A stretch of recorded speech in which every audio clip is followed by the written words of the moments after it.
I could be with anyone, you're here with me. You're here with me. You could be around me. You could be with anyone, and I could be with anyone. You're here with me. You're here with me. What is going on, folks? Welcome to the show. I'm your host, James from My Take on Reality, and we're in for another one. It should be a good one, y'all. I'm not gonna lie. It should be a good one. Before we get started, let me get some ones in the chat to make sure that you guys can see me, you can hear me. Everything is copacetic. The sounds are there, the visuals are there, and we are golden. Before we get started, that's my impression of like the the old time disc jockeys. So we are golden. All right, here we go. All right, I see some ones populating the chat. Awesomeness. We got Patty Garcia up in there, rocking it first. Kathy Ferran in the house. Alexandra PF is in the house. What's going on, people? What's going on? Rosemond Harris. We got a lot of folks. Awesomeness. As the room fills up, we'll give it a little time. Hopefully everybody is having a most awesome week. If you haven't seen it, I dropped the what am I trying to say? I dropped the Monday motivational in Gen Pop, so you guys can check that out. I talked about communication. I thought it was a decent video. Hopefully some folks got some things from it. I saw a couple messages where people were kind of saying that was something that they were talking about with their loved ones. So hopefully it's something that folks think about. Like I said, when I drop the Motivational Monday stuff, it's either things that I've been recently thinking about or things that are just kind of popping on my mind. So I put it out there so everybody can kind of partake in things that are going on. Because, I find that sometimes you'll be going through something and, you have somebody who you're either close to or in close proximity to going through the same or similar thing. The funny thing is, very rarely do we ever share what we're going through. And even we'll be going through somebody right next to us will be going through the same thing. Nobody says anything. So one, we don't get the benefit of their experience and they don't get the benefit of our experience, nor do we help each other through it because we're going through the same thing. So I want to create that space where, we have those kind of conversations. Let me check the, I'm going to pull this over a little bit because I feel like I'm looking over my shoulder back over here. So let me just tighten this up a little bit. And then once I take care of this little bit of who's or what's, we can get into it. All right. We had some, we did get a lot of calls. Somebody actually, I want to thank the person. They didn't leave their name or whatever. So they called and they left a message for me. Because apparently when I say during the lives, SpeakPipe.com/my take on reality, I'm wrong. And I'm not too big to admit when I'm wrong. I'm wrong. So it's actually SpeakPipe.com/my take on reality.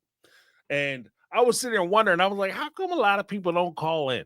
Probably because they backslashing it and can't find it. I mean, that could do it. That'll do it. It's kind of like when you were a kid, back in the day before the Facebooks, Instagrams, Snapchats and all that, when you actually gave somebody your phone number, we always had the thing where you see somebody you really don't want to talk to and you give them like 1-800 kiss my ass, 976 forget about it or whatever, right? That was like the big joke that you give them like a fake number when all you really got to do is be one digit off. And it doesn't matter which digit, right? Because we don't have phone systems where you can be, you're close enough. I know who you mean. My bell don't do that. I know who you mean. I'm going to go ahead and hook you guys up. So, yeah, apparently I did the same thing.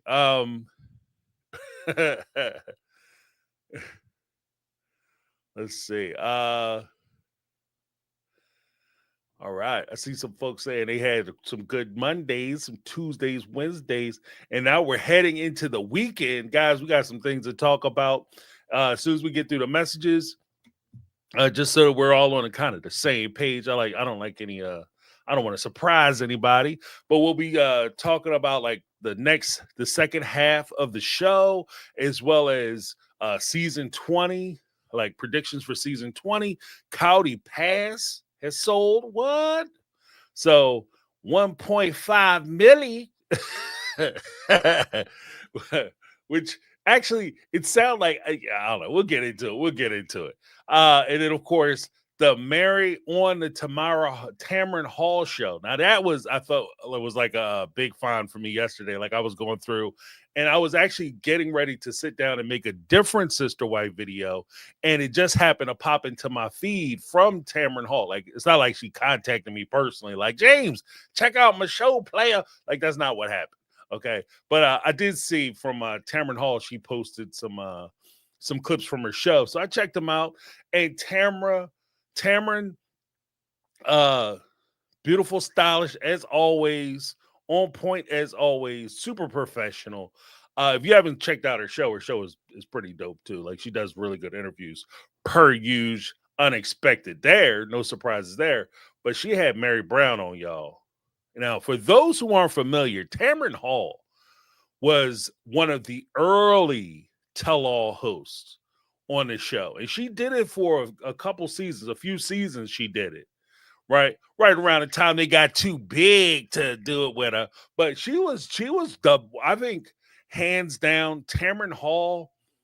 If I had to rate all the people, and this includes the first and second season, if I had to rate everybody as far as like tell-all hosts, hands down, Tamron Hall was the best tell-all host on the show. And we'll talk about what that got her. I have a video out, and I put guys, I'm doing some shorts now, so check out the shorts. You might see my shorts popping up, talking about Tamron Hall. I'm going to have some shorts moving forward, just trying to grow the channel. So make sure you like, subscribe, and all that good stuff. All right. I think we can get kicking. We'll kick this bad boy off. Let me go to the... don't want to hit that. I'll turn the whole shit off. That'd be something. Turn my damn live off right in the middle of the live. Terrible. All right. So, okay, I set it up for another camera. Awesome. All right. Here we go. So, like I said, for this show on Thursdays, we do a response to the SpeakPipe messages. Now, SpeakPipe is something that I picked up actually from Reality TV Cringe. Those ladies B and D, what's up? Those are my homegirls. Hitting that dumpster, the raccoons in the dumpster. They actually do a similar show. I think they actually do it on Thursday because I've called in and left SpeakPipe messages for them. And I was like, that's dope. That's dope. Okay, homegirls, I see you. I'm gonna have them back on the show because I really enjoyed that conversation. But they clued me into the SpeakPipe, and what I use the SpeakPipe for is that I run the call-in show on Sundays. Speaking of which, we doing an after-show party this Sunday when Sister Wives airs. What? Holla at your boy. Clear your calendar.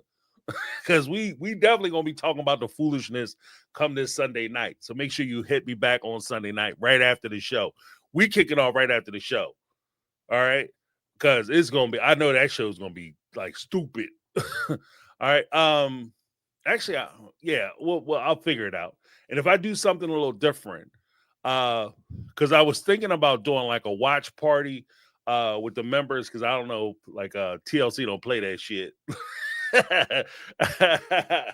Like it's not, I can't put the clearly I can't put the show on the screen or I'll be in all kinds of violations. TLC will sue me into the Stone Age. But just like, watching it together, see what's going on, the reactions and shit.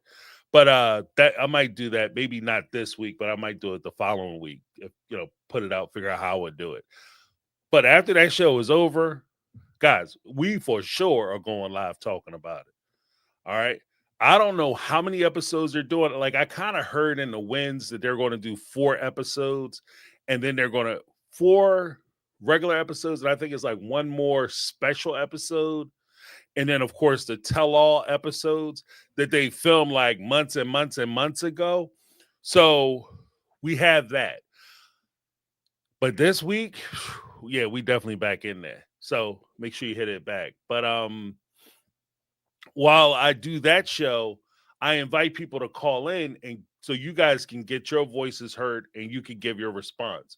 Then on, of course, during the chat, you guys can kick it in during the chat, give your opinions, and I appreciate you guys keeping it super chill and cool in the chat. Then, of course, on Thursday, I do the SpeakPipe response. In the SpeakPipe, you don't have to leave your name if you don't want to. You can leave it anonymously.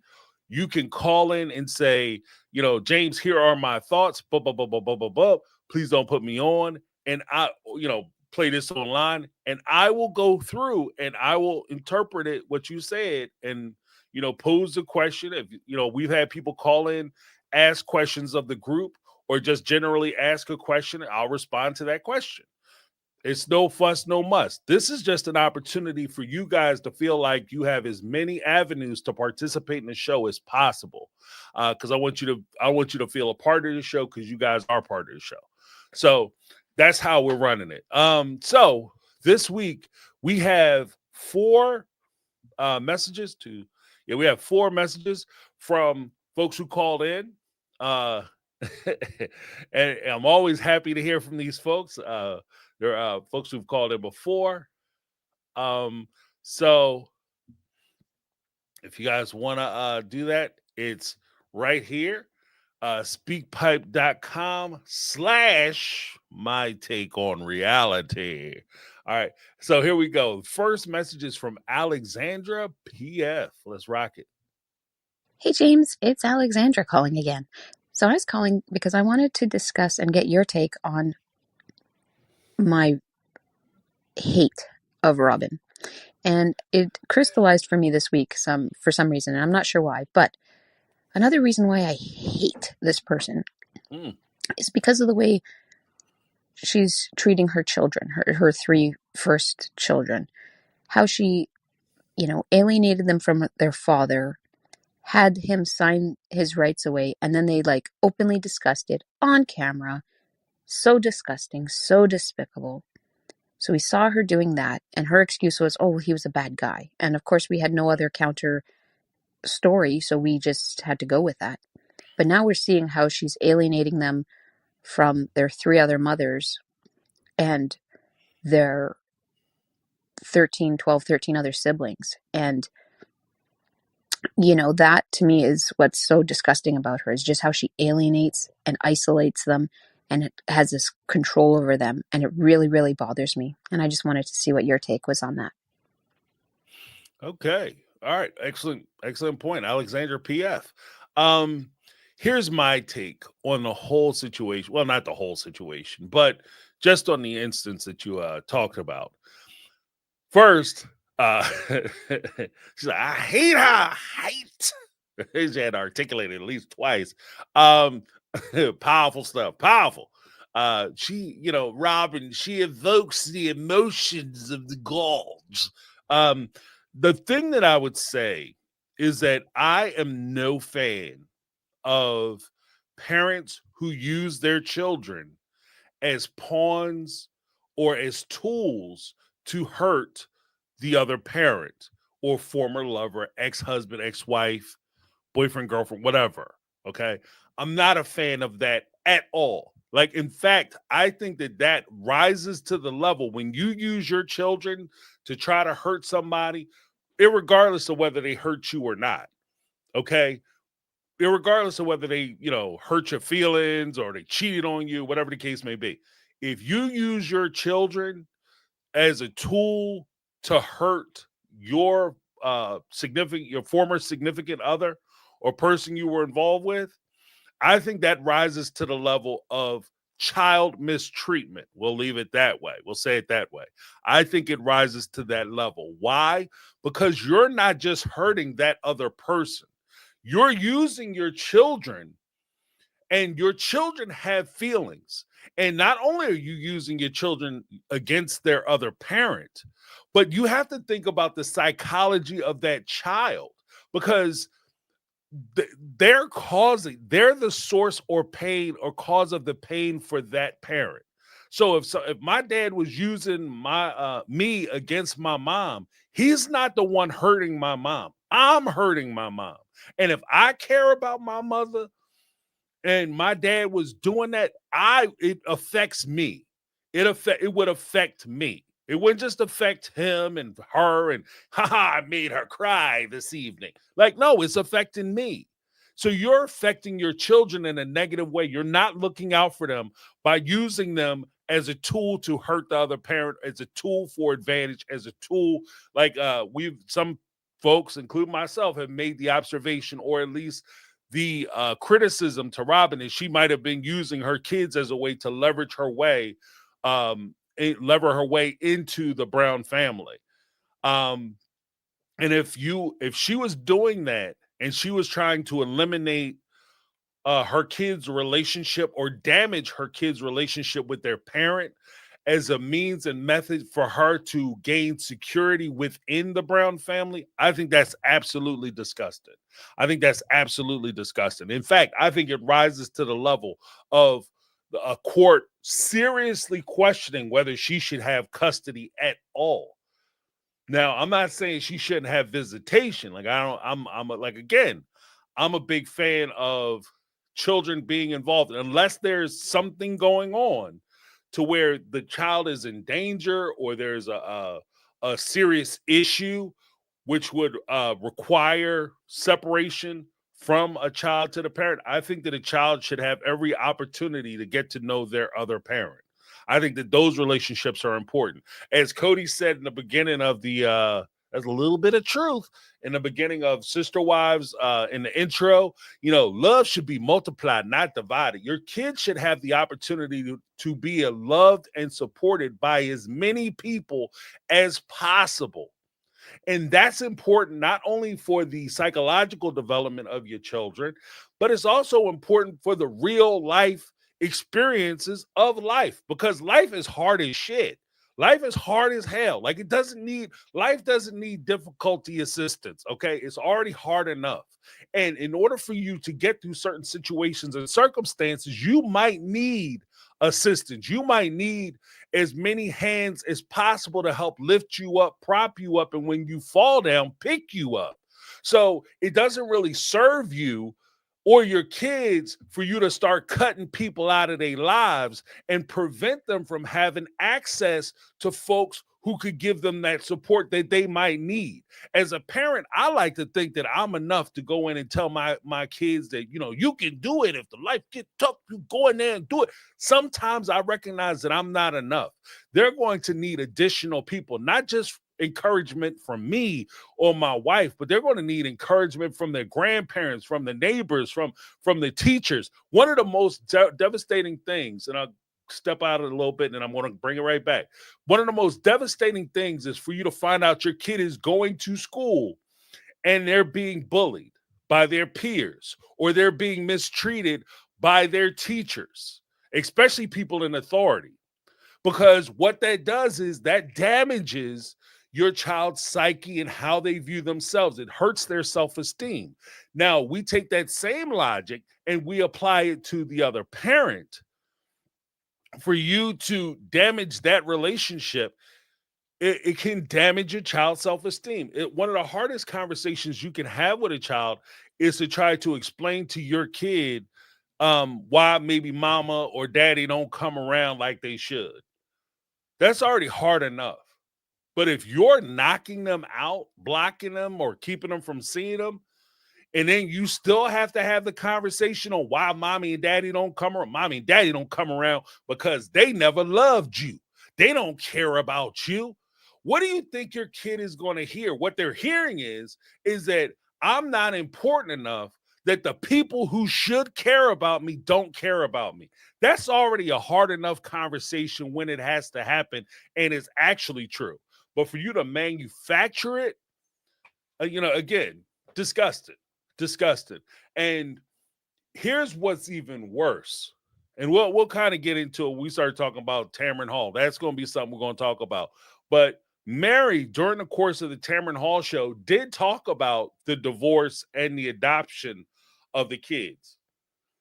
And it wasn't what they said on Sister Dang on Wives, okay? It was different. Like Meri, I don't know. Cody messed up, bruh. I think Cody messed up. Miscalculation. We'll just say Cody miscalculated when it comes down to that. But yeah, I think that does rise to the level of abuse or mistreatment when you do that to your kids, especially if it's unnecessary. And the way Robin had talked about him, especially just the last part of what one of the other parts that Alexandra brought up was that when Robin talked about it, and we kind of touched on this last week during the live, where somebody said, "Oh, we don't believe women anymore." It's not a matter of believing women. We have to recognize that when somebody has a big platform like a television show and they come out and they say something about you, especially if that thing is not true, and you don't have a way to defend yourself, I think that's insanely unfair. So, like, for instance, if I'm a rich, wealthy guy, and that this is actually one of, when we talk about like the power struggle, women not being believed, this is actually one of the factors that was figured into those type of situations. If something were to happen, and okay.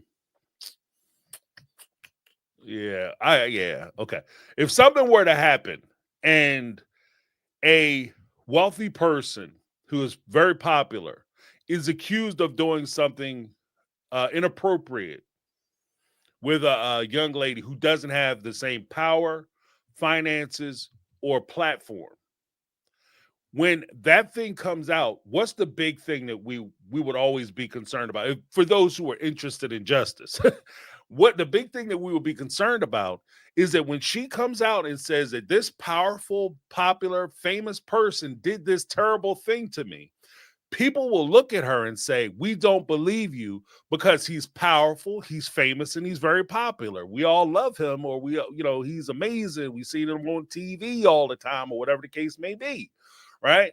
And one of the big concerns is that their popularity overshadows. You guys know me. That's one of the things that you always hear when they get in trouble. You guys know me. You know who I am. You know I would never do that. I don't know you. I never met you, right? You ain't never been to my house. But that's one of the things that you're combating. In Robin's situation with her ex-husband, that would be one of the things that she would say. Is that, guys, you see me on your TV every week. I sat there and talked to Oprah. I've met with Joy Behar. I've sat on Good Morning America. We've opened our lives. My life is an open book. You guys all know me. I've invited you into my home, into my family. So when I say these terrible things about this person that you guys have no idea, like, to be honest with you, I can't say for certain whether his name is Preston or David 100%. I think his name is Preston David. But it could be David Preston. I'm not sure. 100%. Right? And that's kind of where we are with it. Like, I'm familiar with him, and I kind of know the rough story around it, but I don't know him personally, and he's certainly not at the fame level of a Robin Brown. And at the time when she was saying all this stuff, the show was still doing well, and she was famous enough. And unless he has determinative proof that some accusations that she made were inaccurate, the only thing he has to say is, it's my word against hers, which is, unfortunately, usually in the reverse, that is 99% of the time the case. It's my word against yours. When Weinstein got in trouble, it was his word, big, powerful producer, Hollywood mogul, word against a bunch of people who work for him. Adelson, same thing at Fox News. Bill Cosby, same thing. P. Diddy, same thing. Like, oh, I'm famous too. Yeah, but Were you mad because he didn't give you the contract you wanted? Is that why you're trying to say that P. Diddy was having these crazy parties? No, I'm saying it because we got video of him making us do it. Like, you know what I mean? That's where you are. And in Preston's case, that's where he would be. And I understand, like, especially somebody who isn't necessarily built for the spotlight, somebody who doesn't want to have their life smashed all over tabloids and People magazine and everything else, and dragging personalities into the spotlight. One. Two, the sad part is that I don't know him. I don't know the situation. But the sad thing is that if he's the kind of father, potentially, who would look at it and say, you know what? If I go in and I defend myself against my ex-wife, I'm going to hurt my kids. So as a result, I'd rather people think that I'm a terrible person and let it lay there than to drag this woman out and prove that she's a damn liar, prove that this never happened, prove that she's trying to keep me away from my kids, thereby not only damaging her, but damaging her relationship with my kids. And because I wasn't present for my kids because she kept them away from me, it would be insanely damaging to them because the only parent that they're familiar with and the only parent that they know is now proven to be a liar who has been keeping them away from their other parent, loving and caring parent. So again, I don't know this dude. I don't know if that's the case or not. I'm just saying that, I could see someone having that level of maturity when it comes to this situation. And a person or a parent who puts their kids first, you recognize, and this is like any relationship. I'll give a story time in a minute, but if you have a friend or a loved one whom you put in front of yourself and you really care about this person, then you can care about them enough not to be with them. Story time. As promised, I had a friend and he was married this young lady. He was dating her and he married her. And while he was dating her, me and her, oil and water. I've told this story on the channel before. Oil and water. Me and her, oil and water. She just did not like my ass, right? And what's not to love, okay? But she did not like me. And I think part of the reason she didn't like me is because we used to talk, and I was one of them friends that, like, if something shaky was happening, some janky shit was going on, I'm the one that'd be like, yo, man, that does not even sound right. but needless to say, she didn't like me. And it was to the point where it was just weird after a while, because we would be sitting there, me and my buddy be sitting there having a conversation, and I would say, water makes things wet. And she would argue with me tooth and nail. Water does not make things wet. And then before the argument is over, as a for instance, but we would sit there and go back and forth for like an hour, 2 hours, right? And she would be getting heated. And I'm like, all right, just calm down. It's just, it doesn't matter to me. And by the time the argument or discussion was over, she would turn around and be like, and that's why water makes things wet.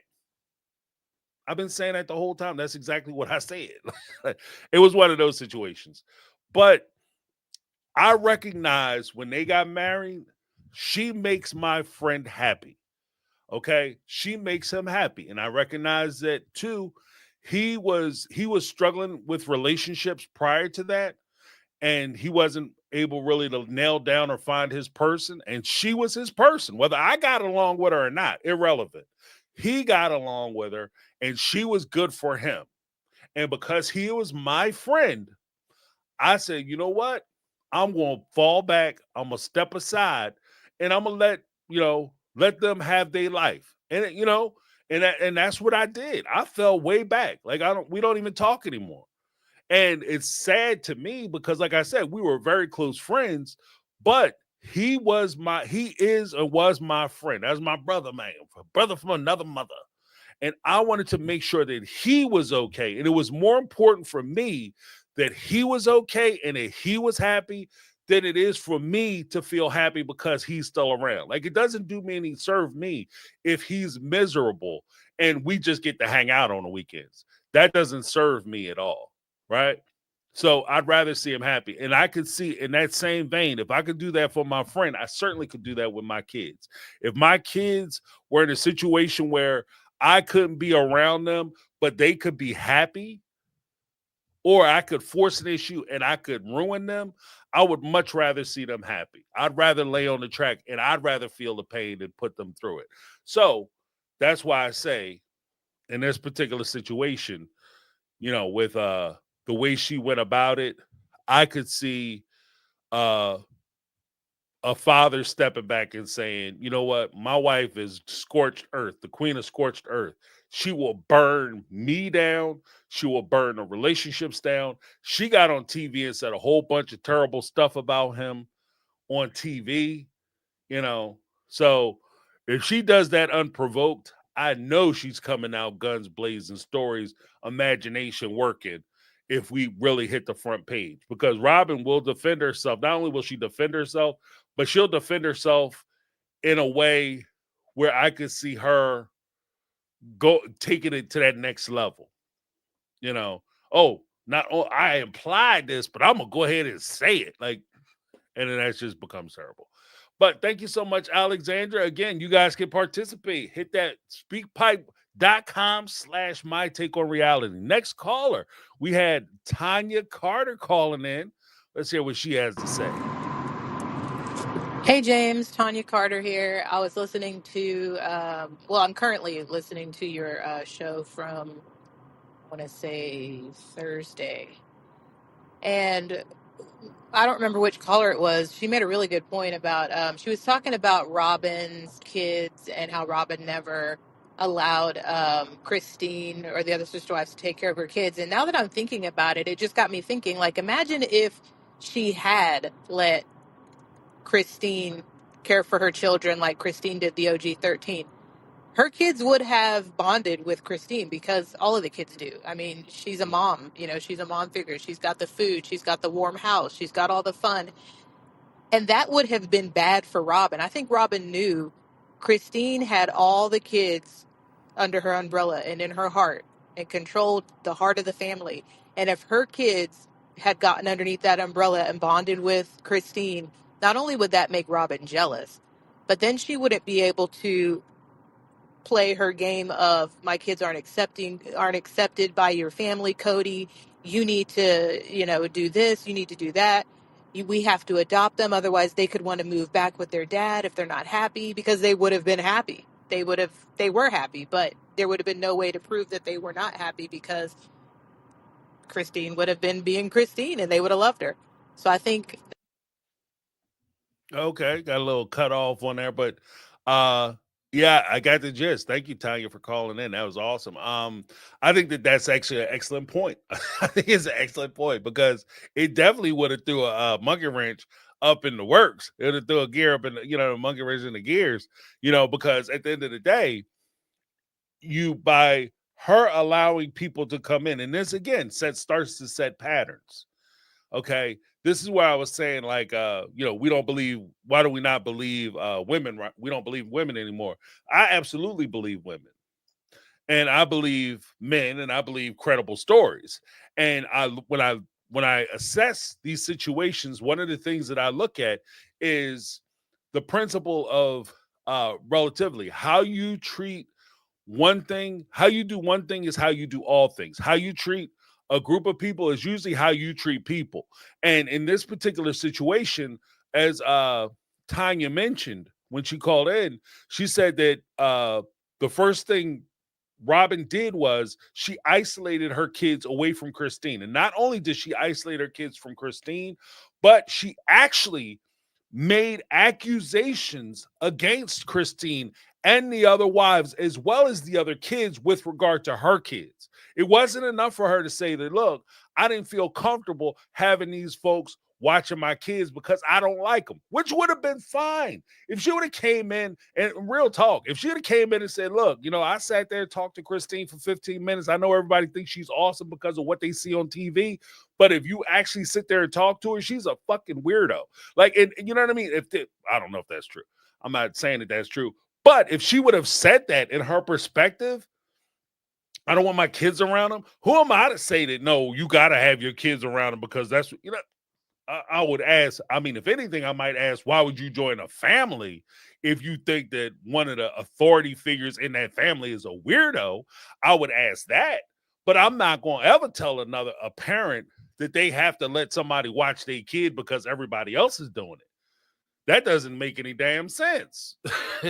Because I would never do that. Like if I walk into a daycare, I don't care if it's the most popular daycare in town. When my kids were little, if I walked into a daycare and I started getting that funny vibe, like something weird is happening, or one of the teachers is like super strange. Yeah, come on, we out of here. We out of here.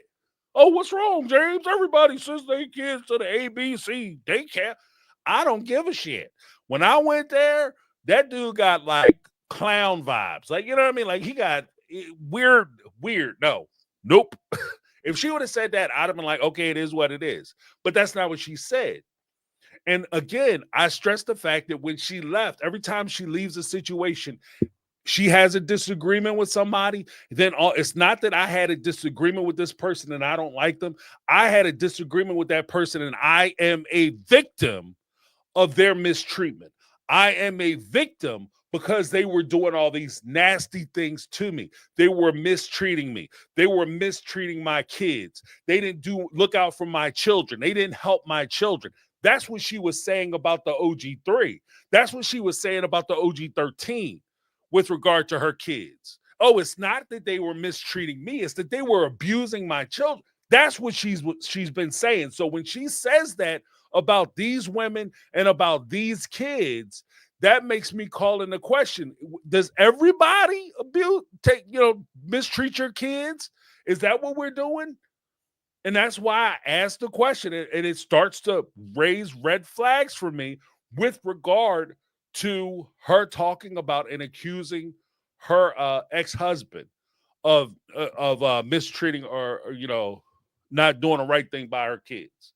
That's where that comes from for me. In addition to that, I do think that there is, this is putting a lot, and in fairness, I'm not saying it's not possible. I'm not saying that shit is not possible. It's diabolical as hell. Like, you diabolical if you come up with something like this, where she's already planning that, she's already planning like, okay, well, I'm gonna keep my kids separate because if they get too close, then I can't play the my kids need to get adopted card. You know what I mean?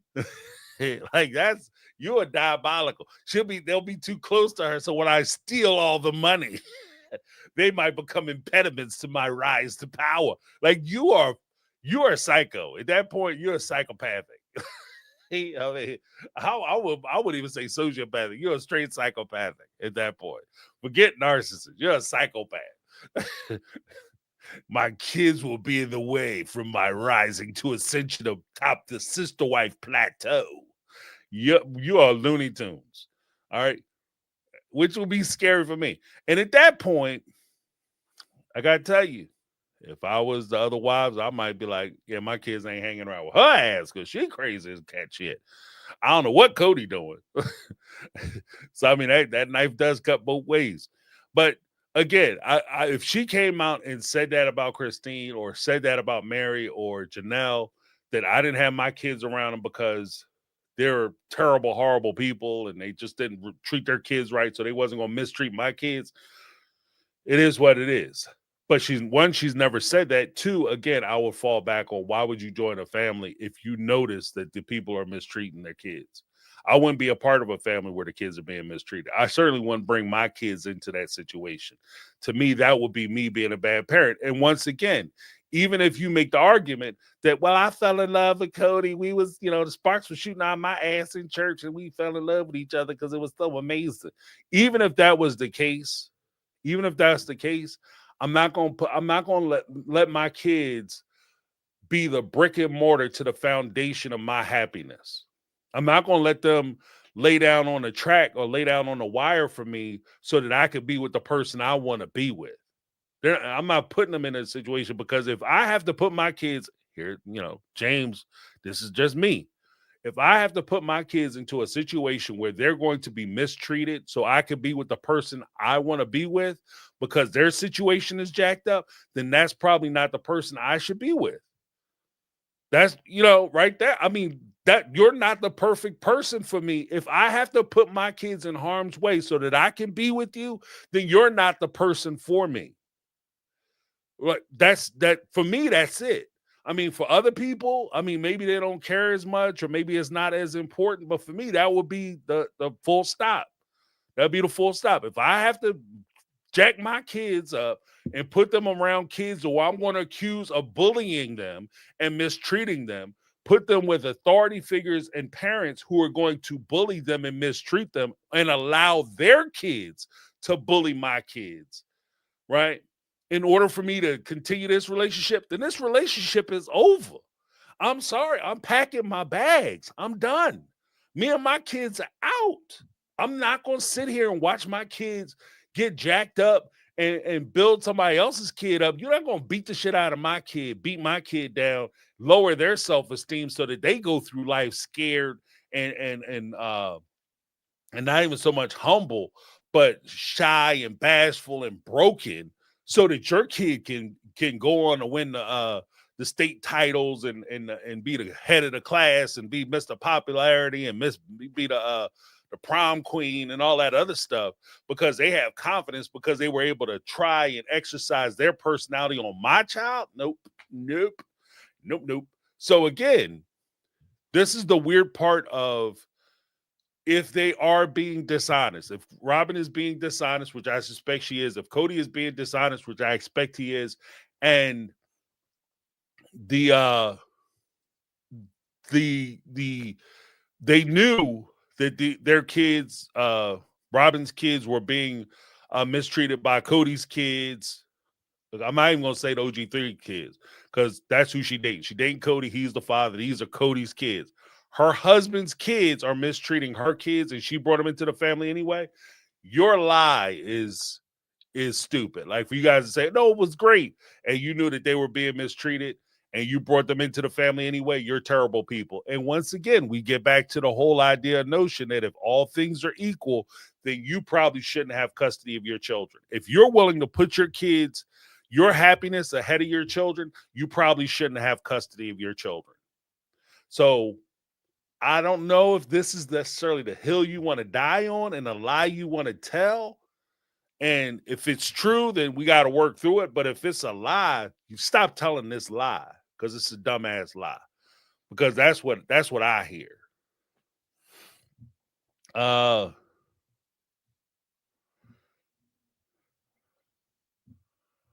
Wait, what's this?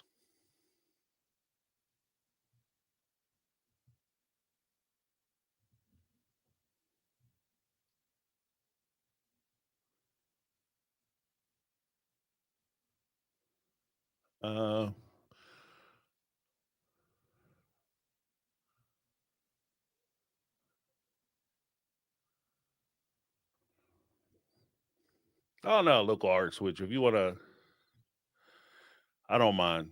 I can roll with the punches. I roll with the punches. Yeah, but like I said, if you're the caretaker, you gotta be the caretaker of the kids. But thank you so much, Tanya. That was awesome. Awesome points. And yeah, that shit would be diabolical. Like I can't have my kids tied to Christine. I have to be able to say that they're miserable and they need to be adopted. So I'm going to make them miserable so they can be adopted. Like you're a diabolical, evil ass, narcissistic psychopath. Like you crazy ass. I don't know what else you can put into that little jug and shake it the hell up, but you are all those things. You're crazy. All right. Next up, we got Mama Cat. Hi, James. This is Mama Cat.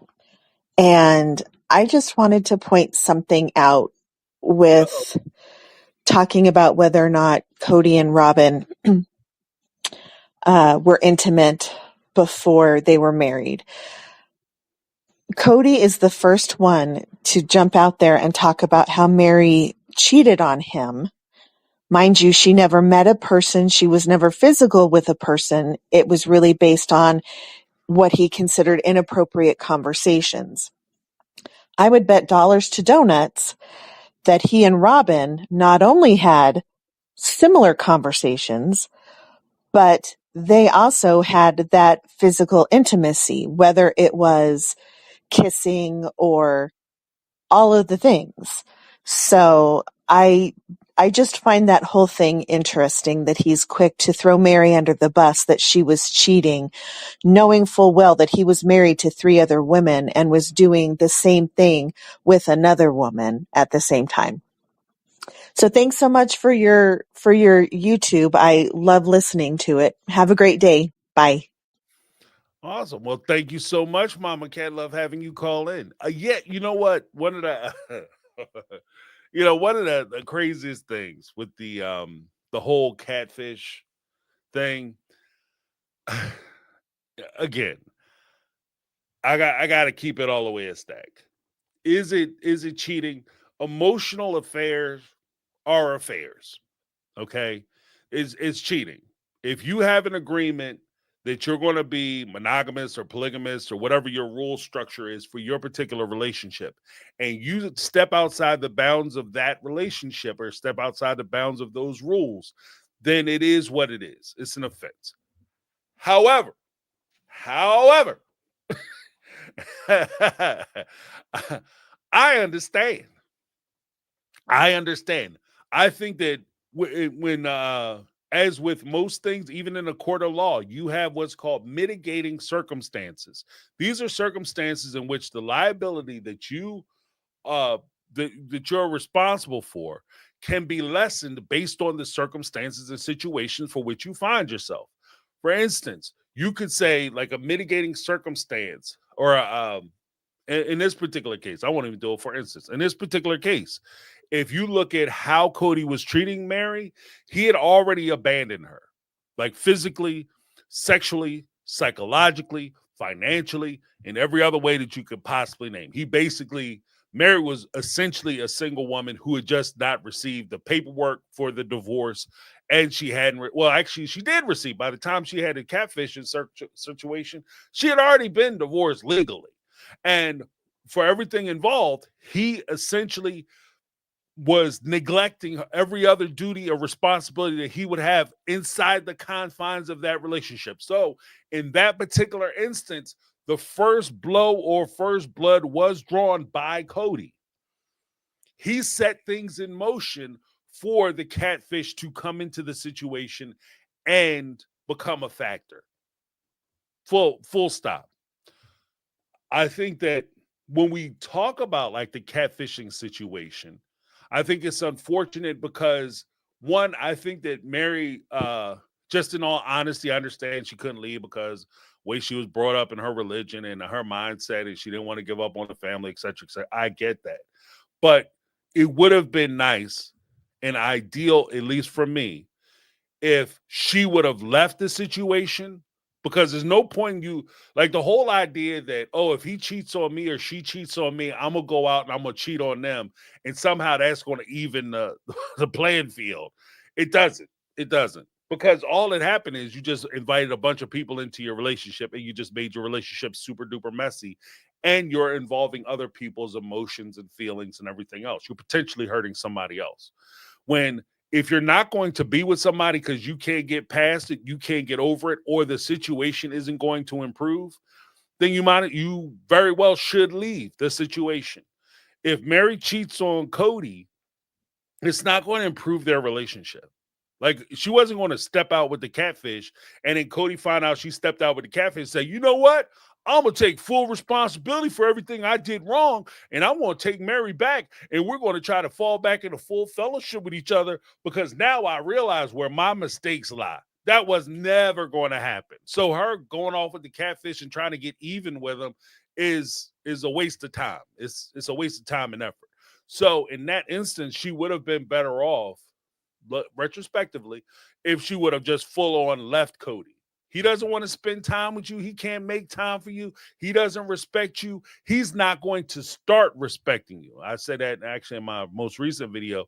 If he doesn't respect you from the start, he's not going to start respecting you later on in the relationship. He didn't respect her. And because he didn't respect her, she got to be out, right? That ideally, that's the situation.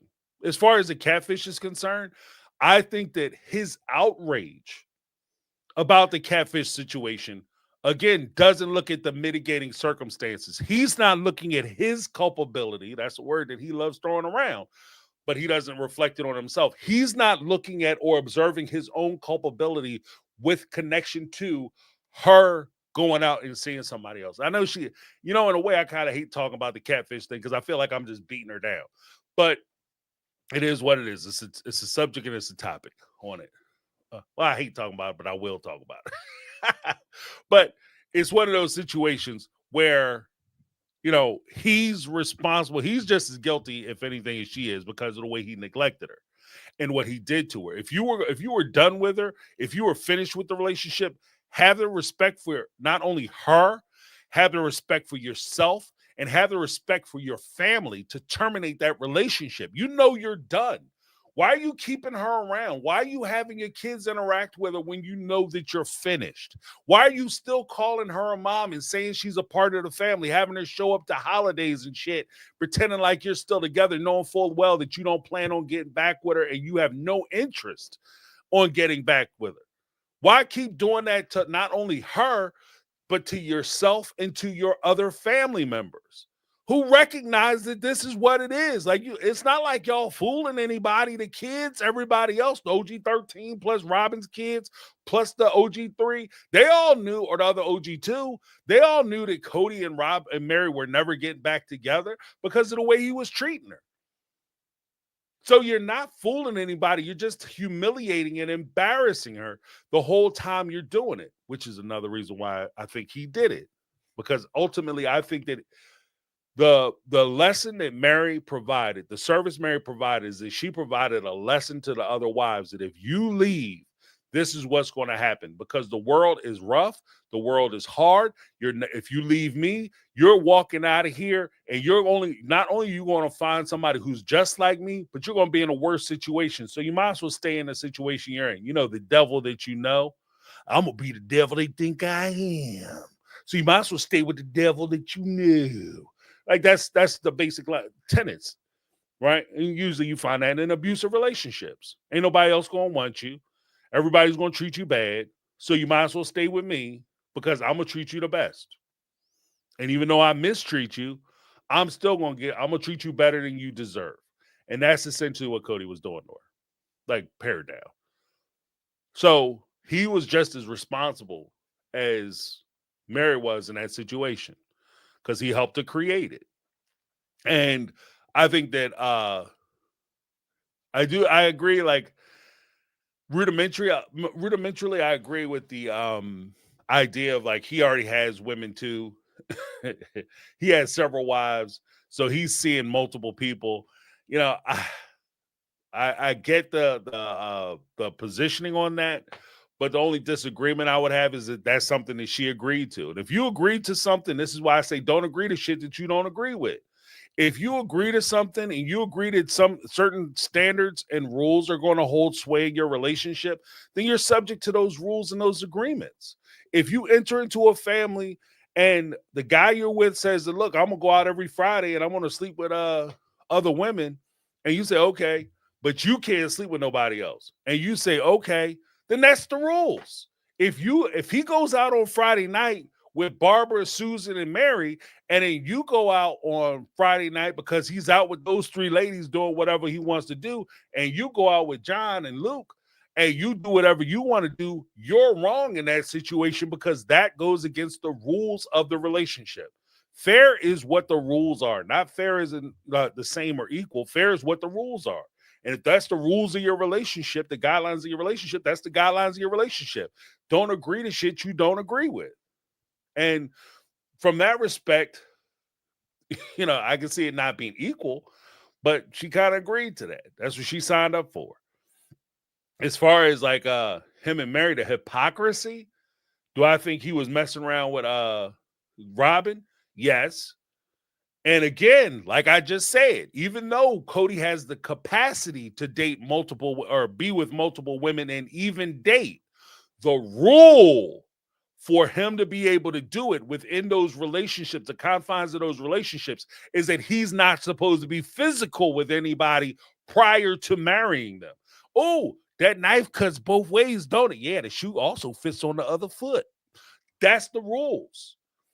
So even though you can see other people, you have every right to go out in court and date and talk to other folks so you can pursue marriage, and eventually part of that marriage you're going to have a sexual relationship.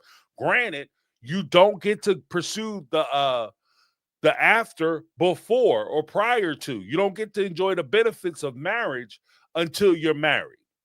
I'll say it that way. So I do think it's very hypocritical, especially when he throws it up in her face like, oh, you were doing this. And when the catfish thing happened, because even though I don't like throwing it on Meri, I have to talk about it. I feel like we have to talk about it, discuss it, particularly so we can set the record straight, set the field for it. Also, because Cody definitely brought it up during the look back. When they were doing a look back and he was sitting on the couch, he brought up the reason why he couldn't get back with Meri was because of the catfish thing. I think that that's complete bullshit. And I 100% believe her when she said that when they got to Vegas, he had basically told her, like, I am not going to come around and I'm going to make you suffer the way you made me suffer for the last 20 years. That's a long damn time to suffer. One, two. If you're not going to do that for 2 years, it's not going to be enough. For 20 years of suffering, 2 years is not enough retribution for that. So I think that he did that moving forward. And unfortunately, when you get into those type of power dynamics, it's very easy for you to maintain that power dynamic. So if I'm beating you down, it started to get good to your ass. And I think it started getting good to Cody because he was able to say things and do things to Meri that he could never do. Now all of a sudden he's able to do it, say it, and she's going to try to beg her way back into the family or not push back on him the way she should have been pushing back. Now he gets to say these things and she doesn't push back on him. So he's feeling good about himself. And he's like, oh, I like this. And it's starting to get good to me. So he started taking it a step further. If you look at how he started out from like in Vegas, they would have minor disagreements. He would cut her hard looks. By the time they got to season 16, 17, he was full on saying she need to pack a bag and be the hell out. This is season 15. He told her when they was out there for the COVID thing and they had the picnic during their anniversary when she took the sweet treat, Rice Krispie treats out for the thing. And he tried to say that I could be with Meri. That lie. But when they had that whole thing, he sat out there on that blanket and basically told her that she could leave. And he would be okay with her going to her face. Had her sitting there breaking down crying because she knew he was talking about her. Like, so it just got like, and that's why I say, like, don't let a man tell you, I'd say a man, but you don't let nobody tell you more than once that they don't want you. Because the second, third time, and shit, every time they tell you that they don't want you, it's going to get rougher, harder, and meaner. And they were at a point when by season 18, Cody was saying some wild shit about Meri. He was on zero give a damn. When you could sit in a therapist's office, a marriage counselor's office, and say, look, I'm not here to talk about me or my problems with Meri. I'm here basically to beat Meri's ass down. And you say that to the counselor? And that dingbat sit there, okay, I mean, we're going to have this session. Like, she should have pulled the whole plug on that shit. We need to stop this session then. If you're not going to talk, you're not going to be honest, I'm not going to sit here and watch you, and I'm not going to sit here and watch you, and I'm not going to participate in you beating this woman down. So we're going to go ahead and stop this session. You can go. I'm going to talk to her. That's what I would expect. But, you know, whatever. It's TV. And, you know, it is what it they were like, this is good TV. So, but yeah, the whole catfish thing, I think that, you know, Meri is ultimately responsible for her part of the catfish thing. I think catfishing is wrong. The catfish situation is wrong because, if she was if my wife was talking to some guy the way Meri was talking to the catfish person, I would not be a happy person. Like, you know what I mean? And I knew that if I was talking to somebody like Meri was talking to the catfish person, my wife would definitely not be happy. Okay.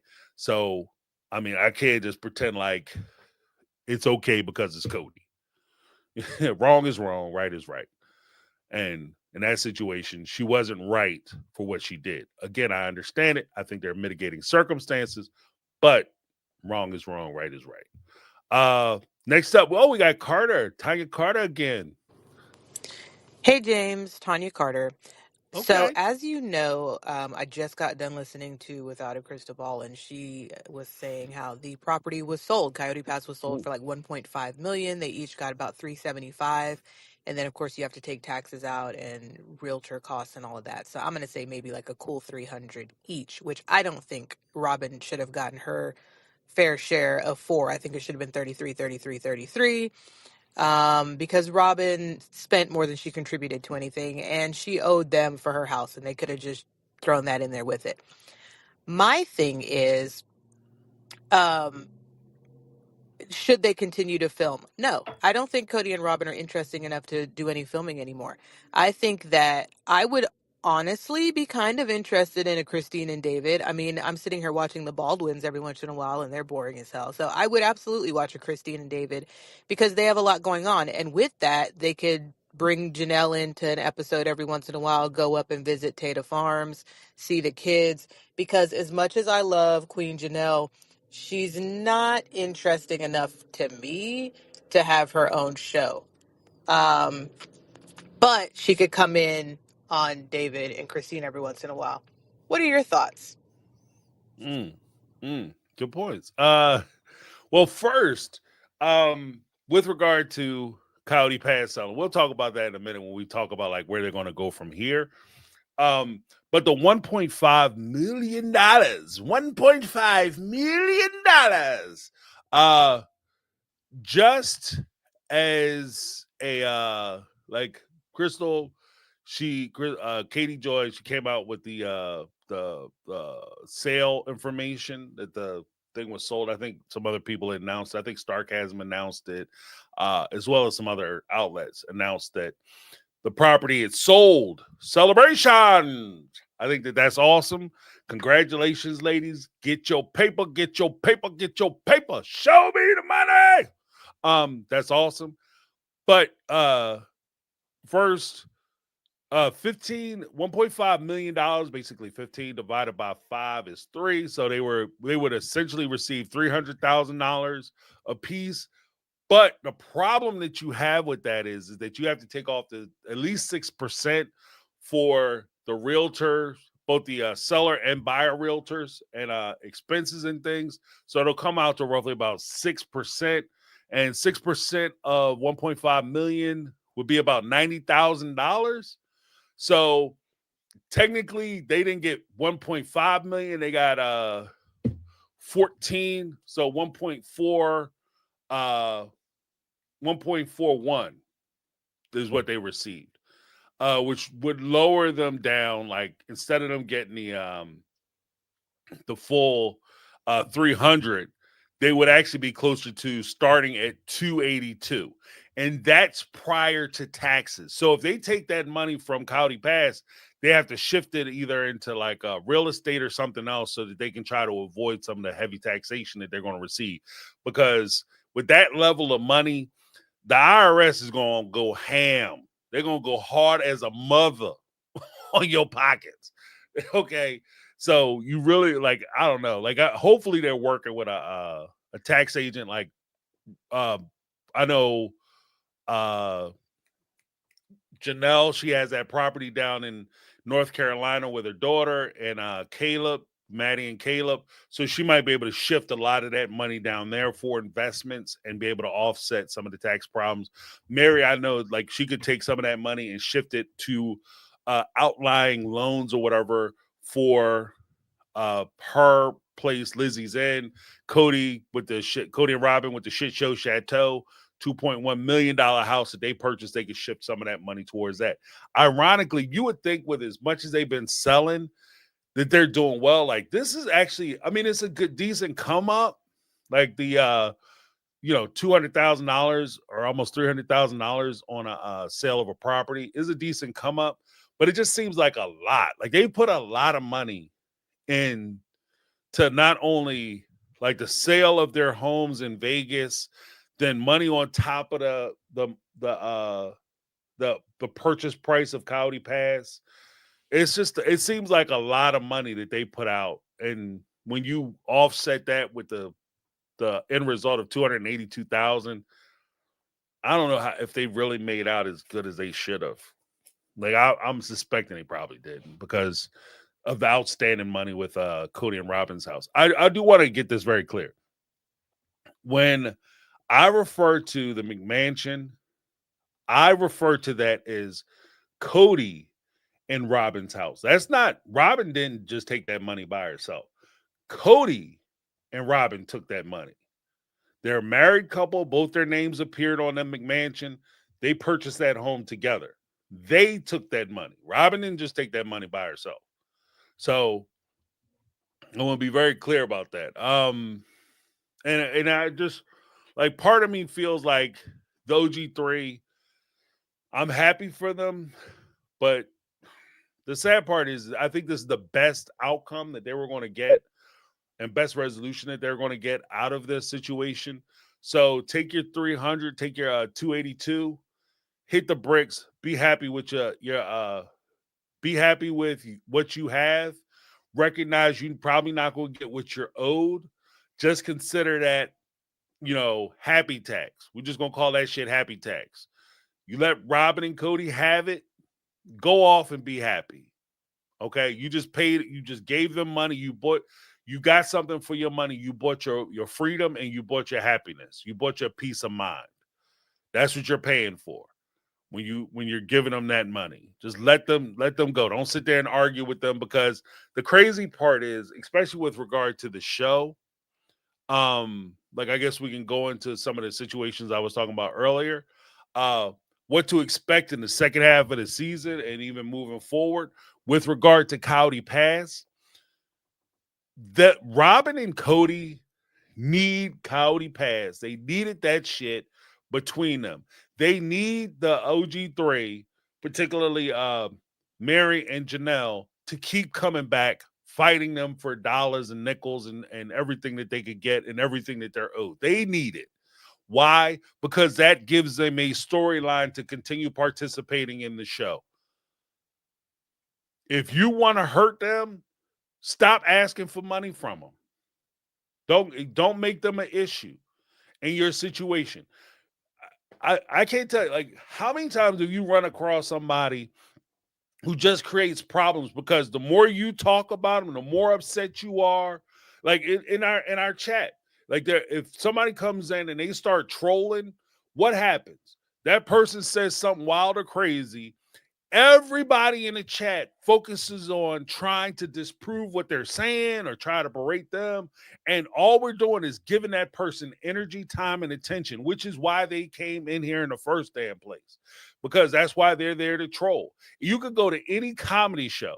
There's all at the end of the show or even the beginning of the show is usually when it happens. Somebody will walk up to you're a comedian? You're on the show tonight? They'll walk up to that person and say, you know what you can do? You can make fun of me. I'm going to add to the show. I'm going to be the subject of your comedy skit. They used to call it a comedy skit. I'm going to be the subject of your comedy skit. And then what they want to do is they want the spotlight on themselves, but they don't want to do the time. They don't want to take the time, energy, and effort to construct a set, put jokes together, and then struggle their way up through like open mics and shenanigans and stuff so you can get to a position where you're on a show at a comedy club. They want to shortcut it by just simply coming in and getting a lot of attention by creating a disturbance. It's not, the difference between positive and negative energy. Sometimes, for certain folks, there's no difference between the benefits of positive versus negative energy. To them, it's just attention. And that's what they're seeking. Cody and Robin need that attention. They need Janelle and Meri to be pissed about Coyote Pass.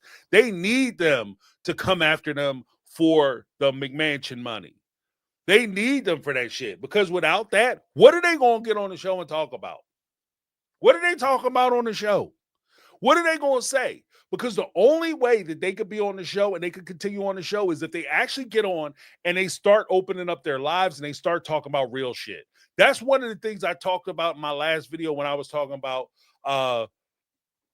Meri going on the Tamron Hall show, is that the only way this series is going to survive is they have to take the guardrails off. They got to take the little training wheels off. You got to let the producers, the tell-all hosts, you have to let the cast members go full bore at each other and be real. If you try to curtail or self-produce a little bullshit-ass storylines, you're going to lose this show. You're going to lose this show 100%. Not only are you going to lose this show, but you're going to lose your fan base and your audience, because this audience is not going to sit around and watch another season of them argue about dumb shit. Now, with regard to Coyote Pass, I think that them selling Coyote Pass, I'm done with Coyote Pass. I'm ready to move on from Coyote Pass. We done talk Coyote Pass to death. Coyote Pass has been a subject matter for the last, 4 years? 4 or 5 years? At least the last 4 or 5 seasons. So we're done with Coyote Pass. Like, I was thinking about it before. Like, well, we're going to have another season, and I'm saying, should I get a lawyer? Should I not get a lawyer? Maybe I should get representation. I don't know. Like, okay, either you're going to get a lawyer, you're not. Shit, or get off the pot at this point. Get your money, or just let them have it. That's where I was with the whole thing. Like, forget all the trying to be nice stuff. Like, they're not trying to be nice to you. I don't know why you're taking them into consideration, pretending like all of a sudden, if you're nice enough or you don't say nothing, they're going to be your friend. Like, they're already screwing you. So either you take them to court and get your money, or you don't.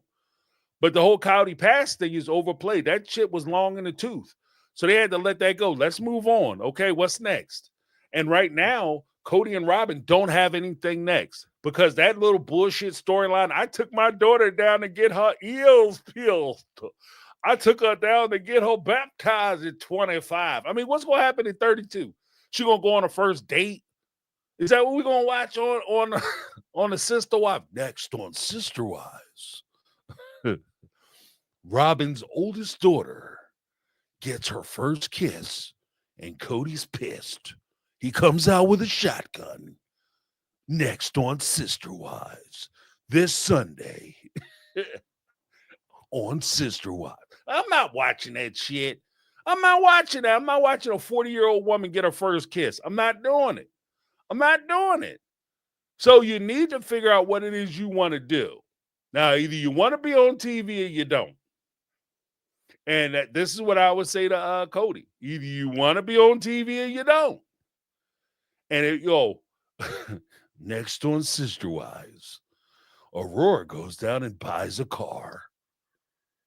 A used car with Cody's money that he got from the OG3 this Sunday. Like, I'm not watching that shit. I'm not watching it. Sorry. Not sorry. I'm not watching it. So I agree. I think it's time to move on.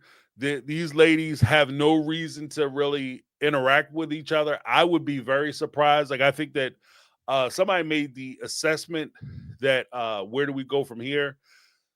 I'll do it. Where we go from here to the next season.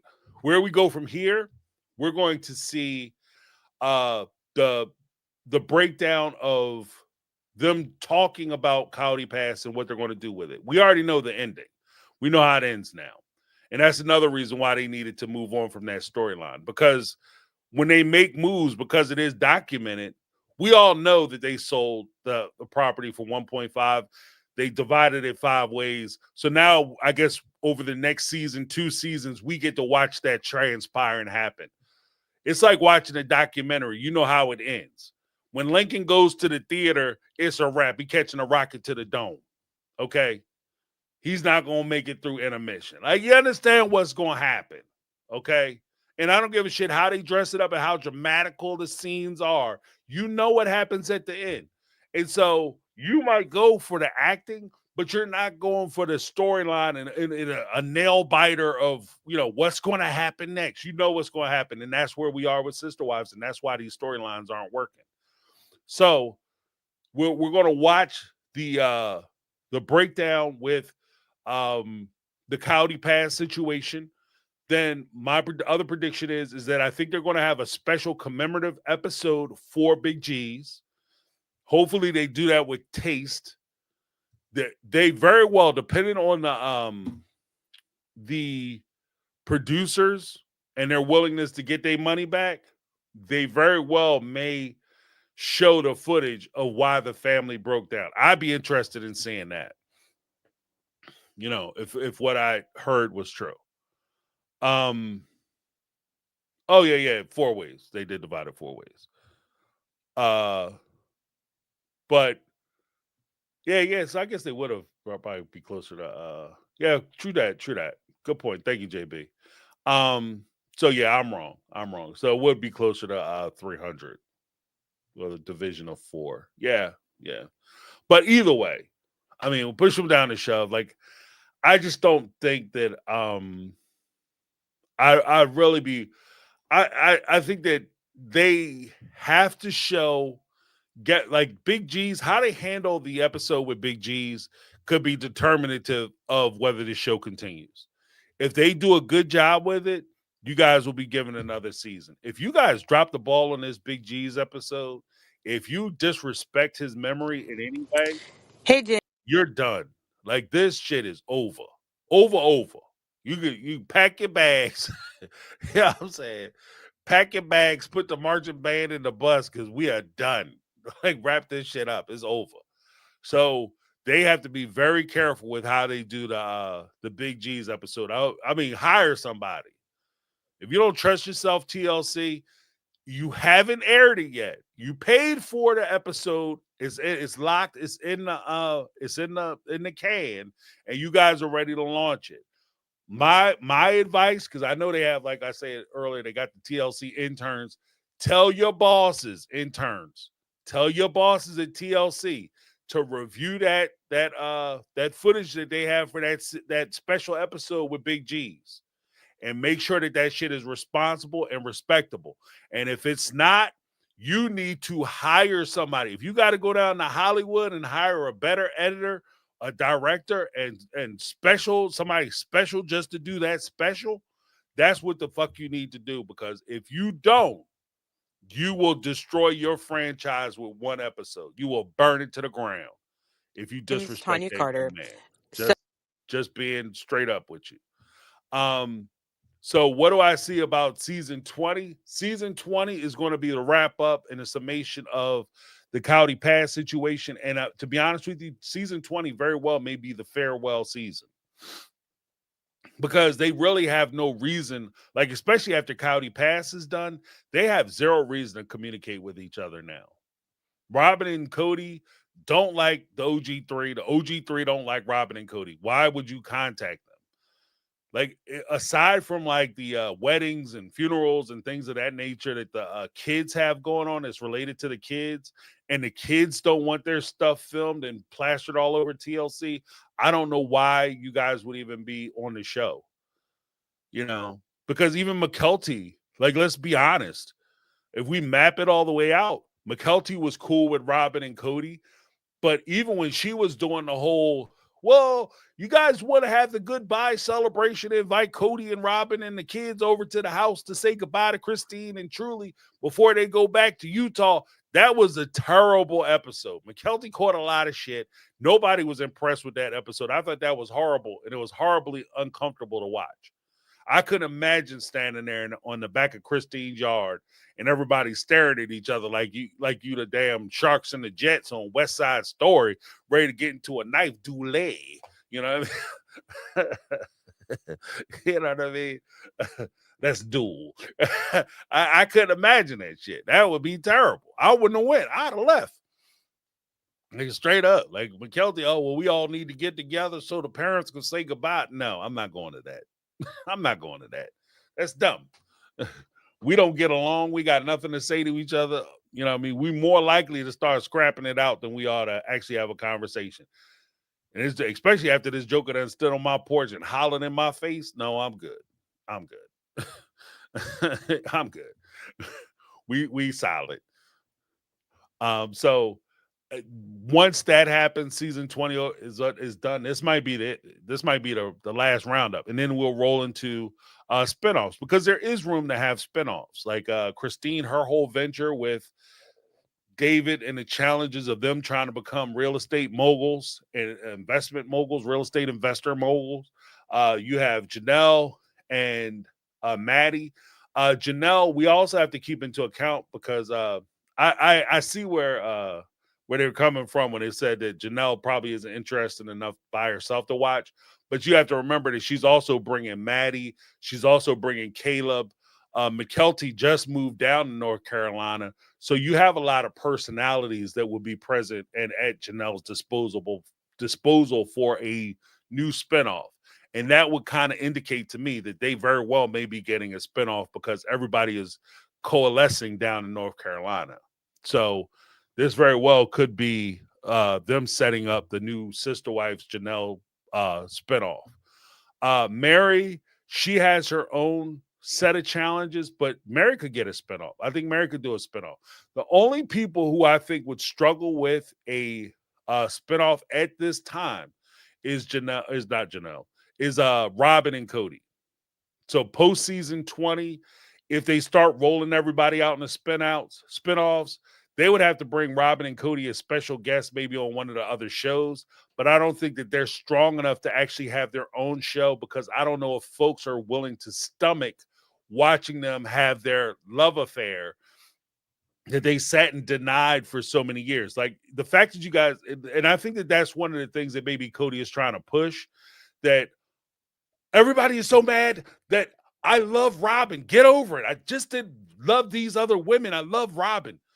This is the first season, the first tell-all where Cody is actually going to admit that he loved Robin and he didn't love these other women.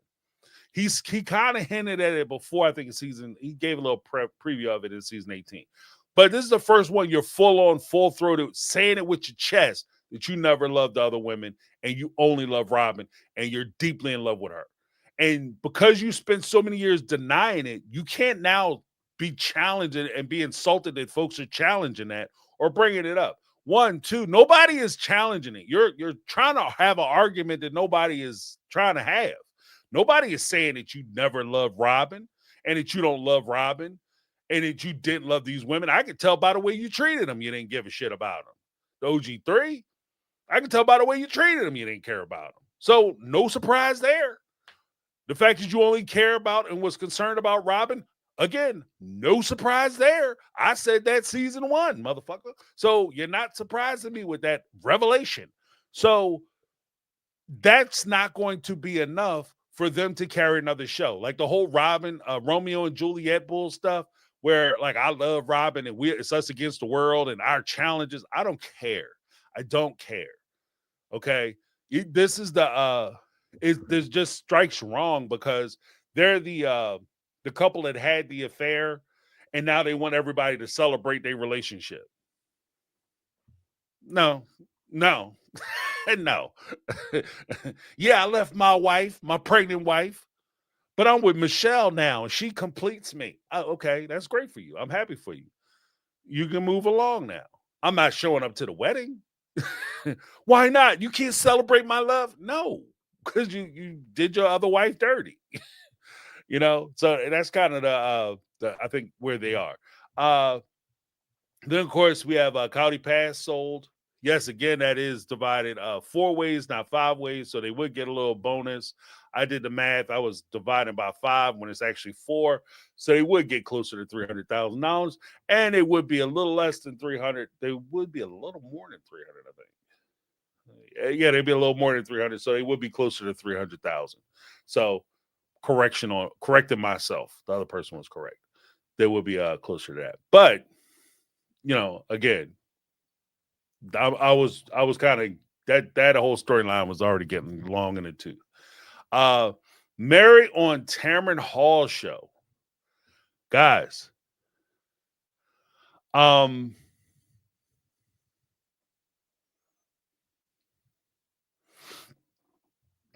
The Meri on Tamron Hall show was very revealing. I did a thing on it. I'm gonna say this. Cody messed up, okay? Because for a long time, Cody benefited from the fact that Meri didn't talk about that relationship. She didn't say anything about the previous relationship, where they were, how they were doing. She didn't bad talk Cody. She tried to be respectful. You know, she tried to be nice. She tried to be nice. Cody kept pushing and pushing and pushing. And like I said, that shit got sweet to him. He started taking it for granted that he's going to be able to keep kicking Meri ass in the face. And then Meri messed around and she stood up. And Meri dropped some bombs on that damn Tamron show. Tamron, you listen to me. Making it sound gangster. He dropped some bombs on Tamron's show. Because basically what she said was, first thing she said was, Tamron came out and she was like, straight up, I got fired off TLC's tell-alls because, you know, she said she got fired. Okay. And which is a huge revelation because, again, hands down, I think Tamron was the strongest tell-all host that TLC has had on any of the shows. And I'm not just talking about Sister Wives. I'm talking about on any of the shows on TLC that I watch. Tamron is the strongest person that they've had on any of the TLC shows I watch. This includes Sister Wives, hands down, 90 Day Fiance, 98 Fiance before the 90 days, after the 90 days, Happily Ever After, Other Way, Original, Last Resort, all of it. Tamron would runs laps around all of them. Her professionalism, she's the only person on the show who I felt, who was an interviewer on the show, who did the tell-alls, who I felt actually watched the show, actually did her homework. She went home. She wasn't just collecting a check. She actually went home.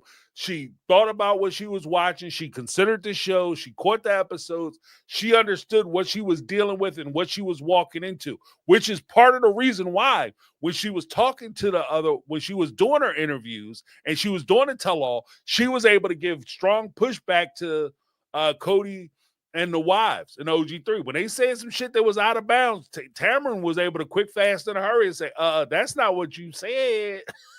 Roll the clip. She professional. Okay. Tamron was professional. But it was revealed during the course of this thing when she talked to Meri that she got fired. And she said, I suspected Cody didn't like me. And Meri confirmed that 100% Cody didn't like her ass. And then they played the clip that I showed, which from the tell-all where they were talking about the legal wife. And I think that that's very important because that particular clip, Tamron, your producers is on point, girl. Your producers is on point because the Meri clip not only demonstrated Cody's frustration with Tamron framing the question the way it needed to be framed, because she essentially said that as whether you guys have the spiritual marriage or not, one of you is legally married, and that legal wife is considered the legitimate wife. And whether I ascribe to it or not, and believe it or not, and recognize it or not, or you like it or not, recognize it or not, or believe in it or not, that's the fact, Jack. That's the truth. That's the truth. And how do you deal with it? Cody, of course, gave the pushback. Robin first comes out with, well, I'm offended. I don't give a shit whether you're offended. It is what it is. It is what it is. Okay? There is one legal wife in that family. And I think at that time, it was Robin. It wasn't a paperwork shuffle and none of that bullshit. At the end of the day, there's one legal wife. If Cody was to walk out in the streets of New York and get run over by a taxi cab, the legal wife could walk away with everything, including the insurance policies, all of it. The legal wife could start putting people out of their houses. Okay, start eviction processes if Cody's name appears on stuff. It could get gritty. It could get gritty. You're not paying, you got to start paying me rent. You got, well, Cody got this house for me. Well, Cody's name is on it. It's now my house, and I want rent. I want to be compensated for you staying here. Oh, but that's not. What are we doing? You understand what I mean? What are we doing? So she gave that pushback. Then, of course, Cody goes back. I can see Cody going back like, look. And there was more than a few times where Cody would say something, especially about the catfish stuff. Tamron defended Meri on the catfish stuff and started asking questions about it. Cody didn't want to answer those questions. She started talking about jealousy. Cody wanted to sit there and pretend like none of the wives never got jealous, ever, never, ever. And if they got jealous, there's something wrong with them. That's what he was trying to say. And Tamron was like, look, this doesn't make any sense. I remember the episodes where Tamron would say, this doesn't make any sense. Of course, somebody's going to be jealous. There's no way they cannot be jealous. And then Cody had to come around and be like, okay, yeah, people get jealous, but they got to work through it. It's just common sense stuff that she was hitting him with. And he couldn't answer the questions. What Cody and Robin and even the other OG3, what they wanted to be able to do was they wanted to be able to sit on the couch, say what they wanted to say, and nothing gets questioned. And what do we watch? We watched that during the Suki interviews. So essentially, they just found somebody, TLC found somebody who was willing to walk the line that they lay out. So Cody gets to go there and say that on the 20th wedding anniversary, even though it was filmed, it was submitted, and it was played during the regular season. We watched Cody get the Rice Krispie treats. We watched Cody essentially, have the conversation with Meri where he told her that he wasn't coming. I'm sitting here waiting for you to come. Chick, I ain't coming. I'm not coming for you. Okay, ever. Don't stop looking. Turn the light out. I ain't showing up at your house. It ain't happening. Then they get out to the field where they having a anniversary dinner on a blanket, the picnic, and he told her that she could pack her bags and go. He wouldn't mind if she left. And he wanted to tell her the story to Suki. Oh, yeah, me and Meri went out and she got me some Rice Krispie treats. And then, we had a conversation and I got home very excited and feeling good about our relationship and where we were. And I said to the girls, my best friends, I said, the girls, me and Meri can work it out. And Christine flipped. She lost her damn mind. She got it all. Oh, she started tearing shit up. And then Suki had to sit there. Yeah. Okay. Yeah. Tamron wouldn't have did it. Because Tamron would have said, well, we got the clip right here. Let's roll it. And Cody ass would have been sitting there fuming, jaws tight as shit. That's why she got fired. And like I said, I think that she questioned. There was a lot of times when Tamron gave pushback that they couldn't take. Then one of the other things that Meri had talked about, and I do want to bring this up probably in a separate video. One of the other things that Meri talked about was the fact that she said the whole divorce process was not her idea. What?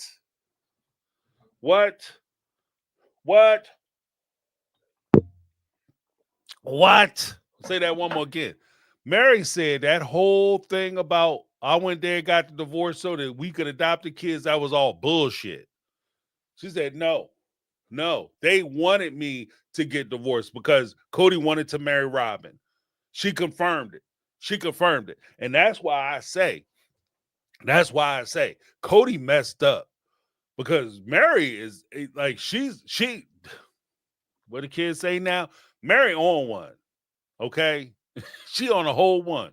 So you done messed up all the way. Cause you done kicked the chalks out the tires, bro. And she's fresh out of give a damn. Okay. And she will burn his mother down with you in it. So Cody messed up. He messed up. He overplayed his hand. He was too confident. Oh, she's still hooked. Man, player, I got her wrapped around my finger. Oh, you messed up, brother. You messed up. Yeah, that is one big ass cup. But I'm only having one, so it's okay. That's what it says on it. I have only one cup. Just don't try to drink no wine up out of there. You that's it for you. It'll be a wrap. Yeah, so Like with that whole thing, that takes the steam out of a lot of that. And that whole like adoption stuff, if that was a storyline and she defamed that man, and Meri, see, here's the thing. If Meri comes out and confirms that they defamed that man on purpose, because people been calling for David Preston, and Preston David, Robin's ex, to come out and give his side of things. And for a long time, he didn't do it. Here's the fuck. Here. I'm trying not to cuss. Here's uh the thing I found in that situation.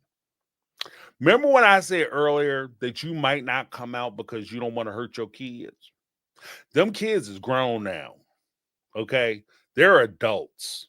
They're adults, and he might say to himself, "Now is the time that my adult children learn the truth about their mama. They might need to learn the truth. They're gonna learn today." Okay. And if she comes out and confirms, Meri comes out and says that she opens the door for that, then he very well, that gives him a pathway to respond. That gives him a pathway to respond. And I kind of call bull crap on that, on their storyline anyway, just because like I don't fight.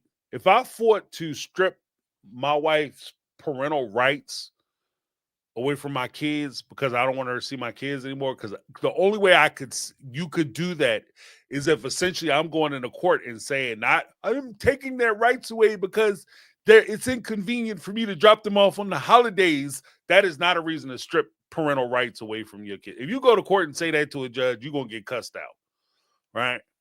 You're gonna get cussed out. You might fine. You might get fined. You're wasting my time. Contempt of court. Wow. But probably not. But if you go and you say the only way you could really strip rights away from another parent, is if you demonstrate or prove that that parent is a danger to your child. Not a bad parent. That's not hard enough. Like, oh, he's a shit mom, or you're a crap dad. Like there's no grading for like how good or bad a parent you are. You have to be dangerous. And that's what she was implying, that he was dangerous. And she even said as much. Well, we have to go to court, then I have to say some things. And the messed up part about being a parent, he not only has to consider the kids that he has with her, but he also has to consider the kids that he had living with him with his current wife at the time.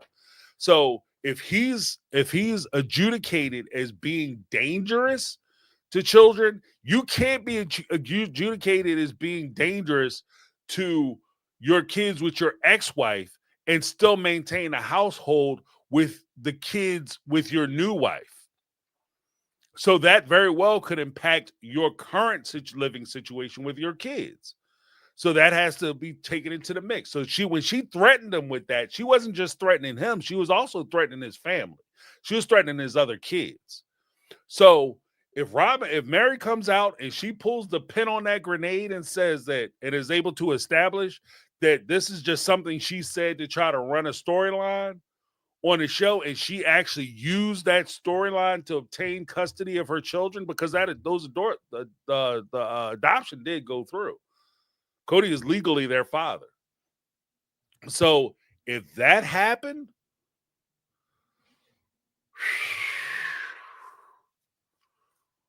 now I will say this. That would be a season 21 on Sister Wives. That would be a Robin Cody spinoff show. Watching Robin's ex-husband dismantle him on TLC. That would be a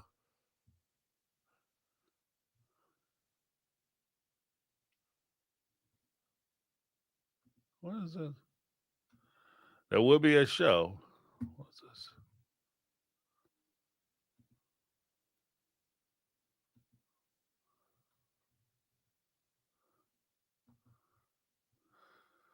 But here's what it is. What is this? Carl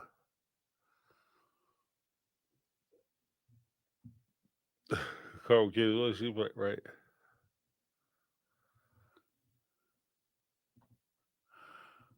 A resident MILF. Okay. Resident MILF. Awesome. Yeah, Mary is definitely on a crash out tour. She did say her voice will be heard. Yeah, right. Her voice won't be silenced. Mary is speaking her truth while still being on the show with Cody and Robin. Yeah, yeah. Oh, wow. And James, the best revenge right now would be if David Preston Jessup was interviewed by Tamron Hall. Yeah, right. Yeah, right. Make that shit happen.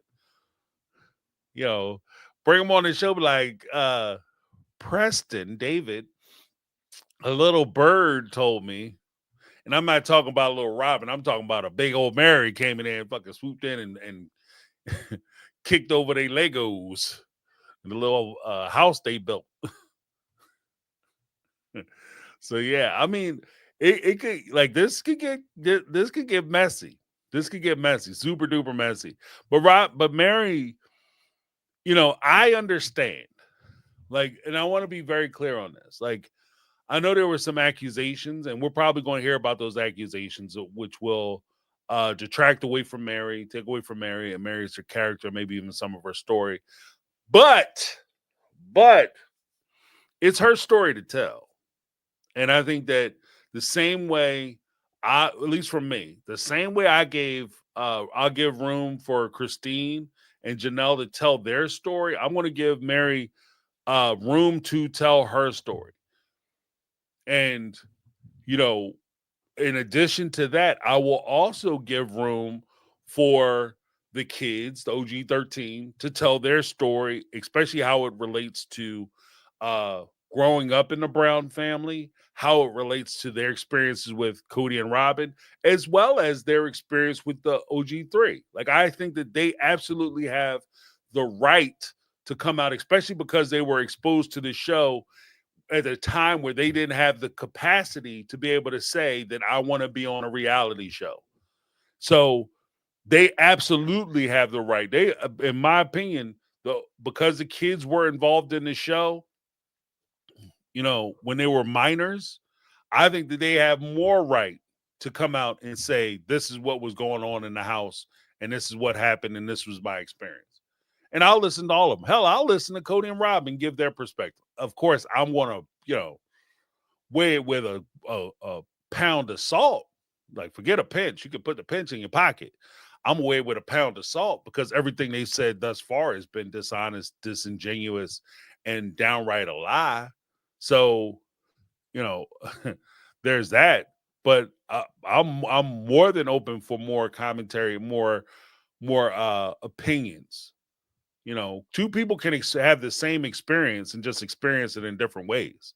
So, the kids may come out. I'm open to the possibility that the kids may come out and say, Christine, with her parenting style or technique, may look at, Meri's parenting style and say that, she was mean and nasty to my kids.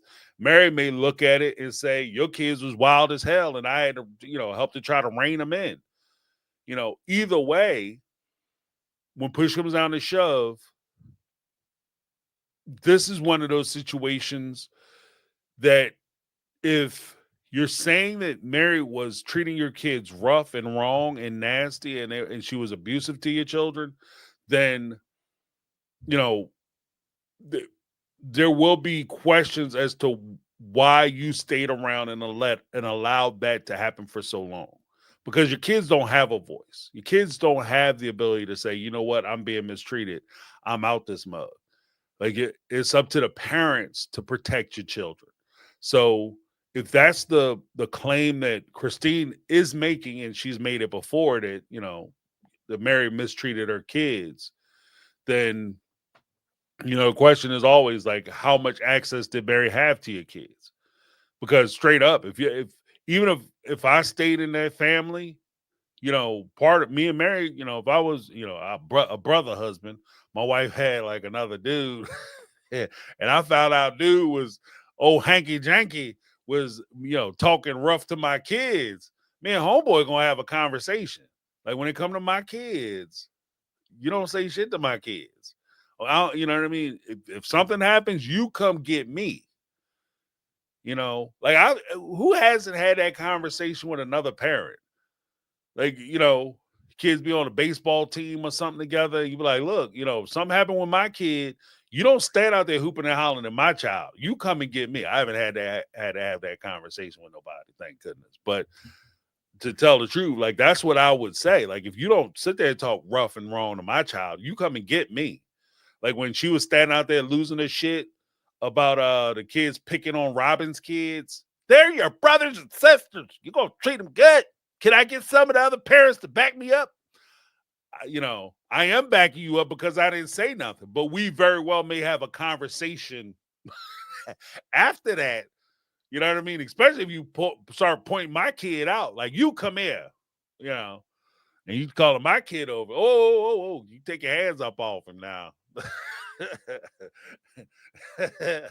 Let's not turn this lecture into a boxing match. Don't get boxed up in these streets. You know what I mean? Like if because parents, that's the weird thing. Like this, one of the things that I think that has to be taken into account. I suggest that if you get married, my whole thing has always been like when I would date people and eventually I met my wife. Part of the conversation isn't just about how much you love each other, how much you want to be with each other, and you're so pretty and all that stuff. Part of the conversation is how do you raise kids? What is your view on child rearing? How do you see yourself? Are you more the take no prisoners, trying to whip ass? Or are you the person who's trying to educate and talk to and gain understanding? Are you there to be the strict disciplinarian? Or are you there to instruct them on how to pursue life? Like there are different levels of parenting and different styles of parenting. And you have, as part of that, you have to find a style of parenting that is commiserate or along the lines of what it is you're trying to accomplish. In a situation where if Meri and they're going buck wild and she want to tear a kid up, and I like to sit my kids down and have a conversation with them because I need them to understand what they did wrong. It's more important for me. And I'm going to say for me, story time.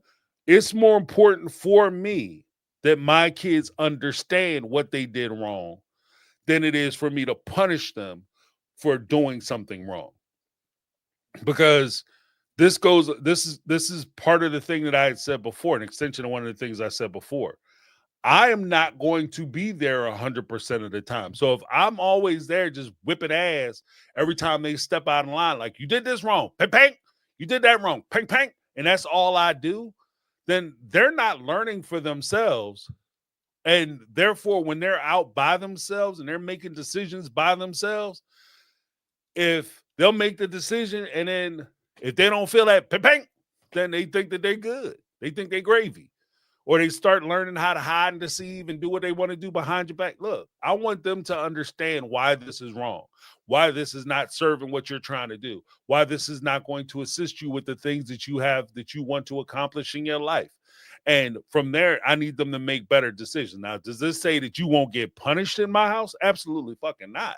That's not what that means. What that means is that the first precept of the punishment, and this is how I grew up in my household when I was a kid, it was more important. My parents would talk my ass to death to make sure that I understood. Now, back in the day, it was a little different. Shit got gritty, okay? But they would have conversations with me. We would get lectures. We would get talked to. We would understand what it is we did wrong. It wasn't just about catching a dude wrong, like catching you wrong and tanning your hide, as they used to say. Take you to the woodshed and be cutting wood. It's not just about that.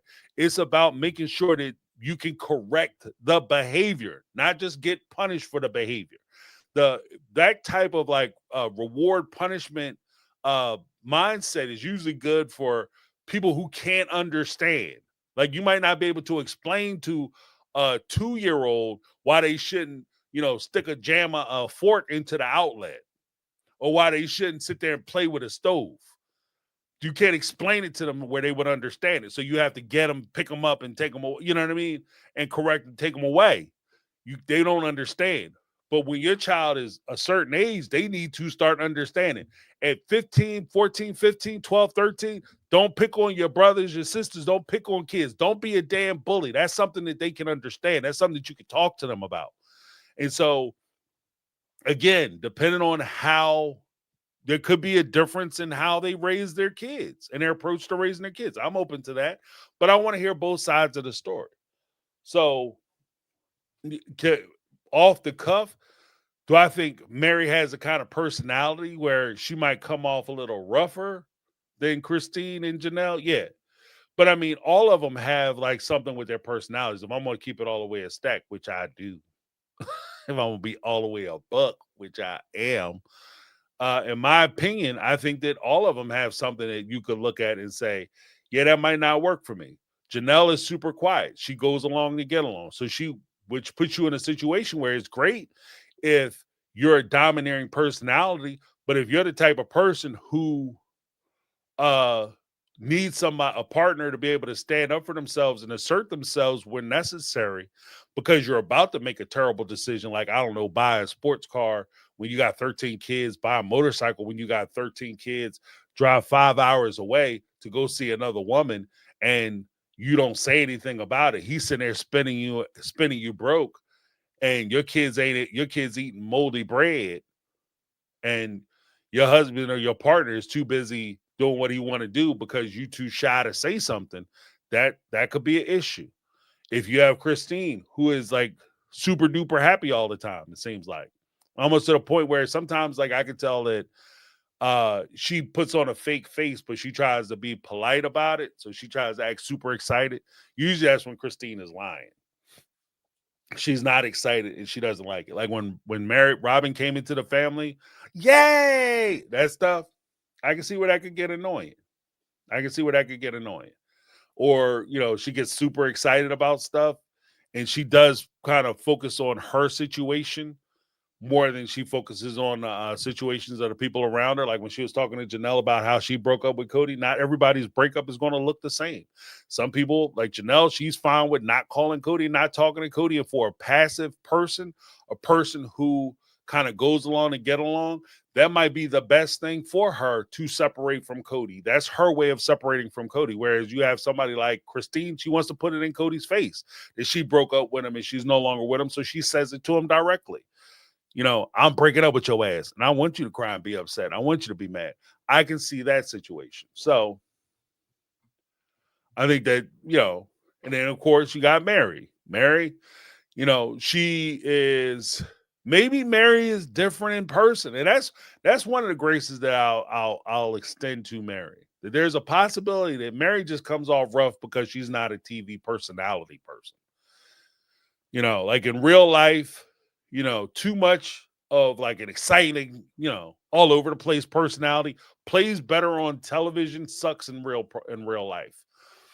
Somebody who is maybe a little more reserved, might play better in real life and in person. I don't know. So, but we'll see. And and like I said, I will sit here and I'll give you my thoughts or my opinions on it as best I can, or as honestly as I can, based on what I see. And, no regrets, no apologies, no safe harbor. But it is what it is. Robin and Cody, full on mess, full on mess. And it could be, and this is one of the this is the counter argument or the counter side to criticism that I'd received before. When I was talking about like the OG3 and I was saying that they should leave this bad situation or they were being mistreated, and I've received the criticism that, oh, you're not taking into account the way that they were raised, the way they were brought up, and the situation that they're in. You're not taking into account of the toll of abuse. And I do take that into account. And this isn't me criticizing them because they didn't leave 20 years ago, 30 years ago. This is just me saying that, it would have served them to leave earlier, for sure. Am I mad at them for not leaving? Do I blame them for not leaving? No. Do I understand why they stayed? Yeah. But at the same time, they should have left a while ago. Because the relationship wasn't serving them. Like same on the other side of the coin. I could very well make the same argument about Robin and Cody. The reason why they are the way they are is how they were brought up. Cody was brought up, he had an estranged relationship with his father. He didn't receive a lot of love and compassion from his father. There are some reports, especially from Ben, the Fisher King, Cody's nephew, that Cody's father was downright abusive, physically abusive. That's an allegation, allegedly, that they put out there. So part of Cody's disconnect with his children could be a direct result of his relationship with his father and how that transposed. Like sometimes I've had that situation where, you say you think about your mom all the time. I've had a situation where I've said things to my kids that my mom and dad said to me when I was younger, and I said that I would never say to my kids. I would never say that to nobody. I hate you. You don't believe me. I would never say that to my child. Then you find yourself not only saying exactly what your parents said to you, not mean or nasty, but just like guidance that when you were younger and you knew everything didn't make no sense. But as you got older, you realized that your parents knew exactly what the hell they was talking about. That shit.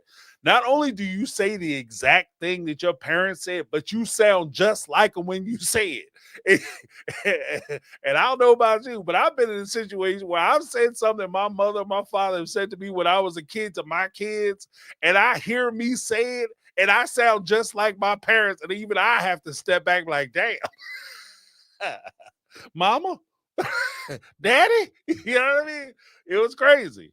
That shit happens. But like same, the same way I can walk in those footsteps when Cody came up and his dad treated him a certain way, and things that his father did to him, he might have vowed when he was a young person he would never do this to his kids, or if I ever have a child, I would never treat them this way or make my kids feel this way. And maybe this is the person that when the family started, the OG3 looked at it and said that, wow, Cody's a great father because he doesn't do none of the stuff that his father did to him. And somehow he sidestepped the generational curse which existed or was created because of the way he was treated. But then as he got older and time and situation started to wear on him, he eventually became the same man that he grew up with.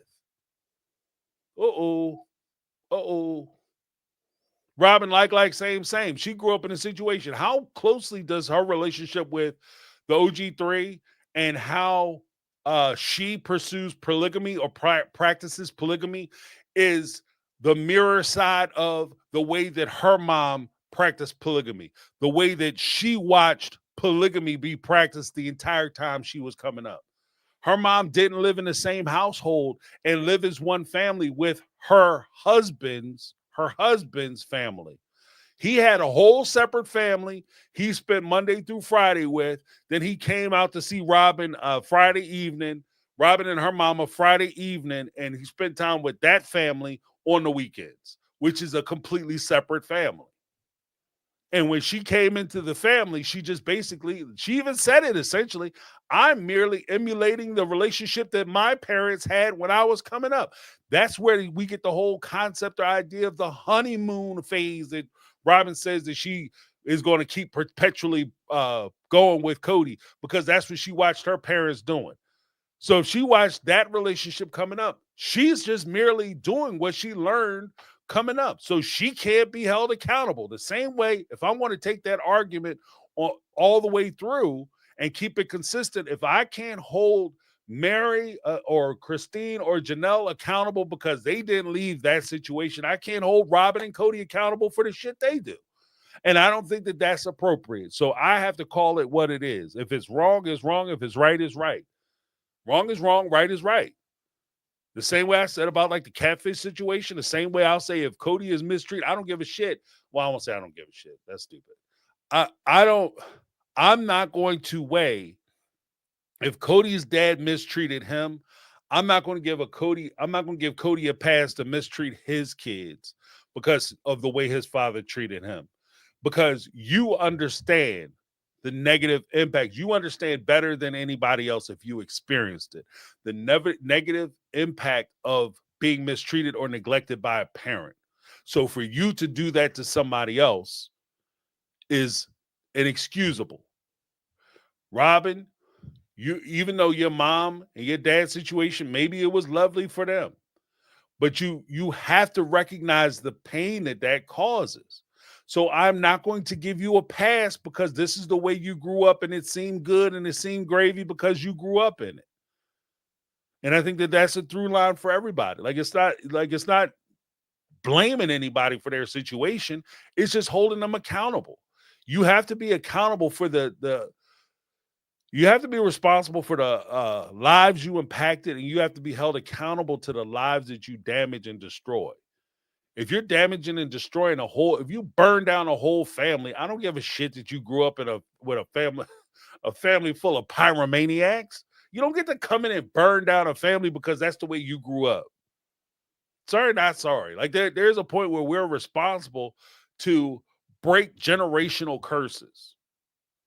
And that's how, when I grew up, that's what we used to call that. Like if you grew up a certain way and your family had a practice of doing a certain thing, whether it's, how they do their kids, how they neglect their kids, how they treat themselves, how they view themselves, or whatever the case may be, and you pass that on, and generation to generation to generation is propagated, and in some cases increased or grown because that's the way you grew up.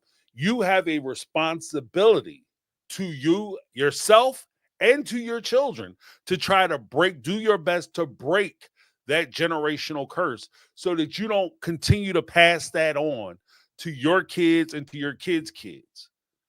And if you can't fully break it in yourself, you try to inspire your kids to break that so that they don't pass it on to their kids, or at least if they have a little bit of it, they can try to heal themselves so that hopefully by the next generation or the generation after that, you can eliminate that curse. You can take that burden off of your kids and your family. And I think that requires us to recognize these shortcomings that we have within our families. We can't just ignore them or dismiss them because, that's the way my mama did it. That's the way I was raised. And you just keep doing the same shit.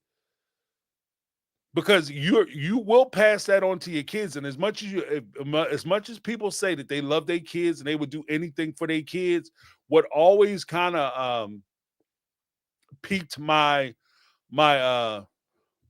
interest is the fact that people would say that I would live, kill, or die for my children.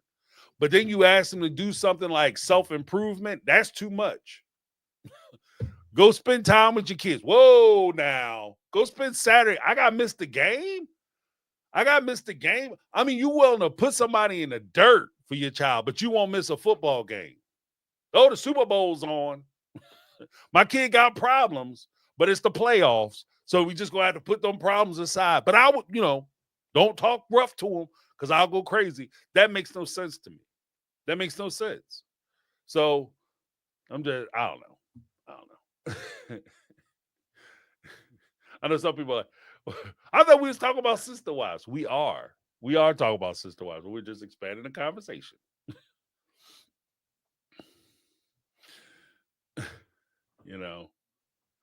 I feel you, Pink Butterfly. Exactly. Just because you were abused doesn't give you the right to abuse your kids, right? And you know what it's like, and that's what I stand on. You know what it's like. There are things that my parents went through and endured that they wanted to make sure I didn't go through and endured. Like my mom, she worked for the school district. She worked for the public school district. And one of the things that always bothered her was that she worked in an area, and they didn't have a whole lot of money or resources in that particular area where she was assigned. And one of the things that always bothered her was that she would show up to work, and no matter what the weather was, especially when it was like super, super, super cold, the kids wouldn't be dressed appropriately. They wouldn't have coats and stuff. And that bothered my mom. And I could, like, to the day that my mom passed away, the one thing that my mom always made sure we had as kids was coats. We got coats early. Like we had coats. We always had a coat. And you out there looking cold. You don't look cool. You look cold. So we would have to wear our coats because it impacted her watching people that way. So much so that when my kids were coming up, she made sure that they had coats. Right? They had coats. She would go out and buy them coats. They had coats that were too big. My mom had passed away, and my kids had coats from my mother that like all the way up that fit them all the way up for about 3 years, 4 years. They were able to wear the coats that my mom gave them after she had passed because she was dead ass about kids wearing coats. And then if she grew up and she had any struggles as a young person, she wanted to make sure that we didn't have those struggles. My mom was a genius. Like, I mean, when I say genius, like she wasn't just smart. My mother was a legitimate genius, but she didn't have the opportunity to go to school because of the time that she grew up in. She didn't have the opportunity to go to college. But my mother was a genius. Like when I say genius, I don't mean like, oh, she was a little smarter than the average. No, she was a fucking genius. Okay. Extremely intelligent. She didn't have the opportunity to go to school. But you know what she did? My grandfather, he had a 6th grade education. I talked about that before. Brilliant man. Brilliant man, though. He brilliant. But because of his situation, he wasn't able to continue. He had to drop out of school so that he could take care of his family. Brilliant man. Started businesses the whole nine. Used to run us around, like even us smarty butt college kids used to run us around. Intellectually used to run circles around us. But brilliant man. And then my mom, when she came up, she didn't have the opportunity to go to school. Brilliant. But the one thing that they ensured was when I and my brother came up, my cousins, when they came up, her sister's kids, when they came up, we all went to school. The one thing she's like, y'all get a damn education. We didn't have the opportunity of an education. You get an education. And she wanted to lift that because there were opportunities and things that she wasn't able to take advantage of because she didn't have the prerequisite education to do them because of the situation that she found herself in. But she made damn sure she actually went back to school when she, to her credit. My mother went back to school, got her college degree. But she wasn't able to do the things that she wanted to do the way she wanted to do them, but she made damn sure that we were. And I say that too. Like if you grow up in a household and your parents drink, just because your parents drink or they do, mess with substances, that don't mean you got to do that. You see what it does. You see the pain it causes. You see the situations that you had to grow up with and the things you had to deal with. Don't put that on yourself, and you don't have to pick that up and carry that weight. You don't have to carry that shit. You can put that down. You can make the decision for yourself. Just because your parents did it don't mean you got to do it. And you can make sure that your kids don't do it because you have the experience and the knowledge and you recognize that what this does. So you pass that on. If you made mistakes in your life, which everybody does. If you made mistakes in your life, which everybody does. If there's a person here who didn't make a mistake, let me know because I want to read your book. Okay, I made plenty of damn life decisions and bad life decisions and mistakes. But I make sure that I talk to my kids about those mistakes so that they don't fall into the same traps or the same situations that I was in. You understand what I'm saying? Because every generation, I take the position that I want my kids to be better than me. I don't want my kids to be like me. I don't want them to be me when they grow up. I want my kids, if my kids are me, I fucking fail.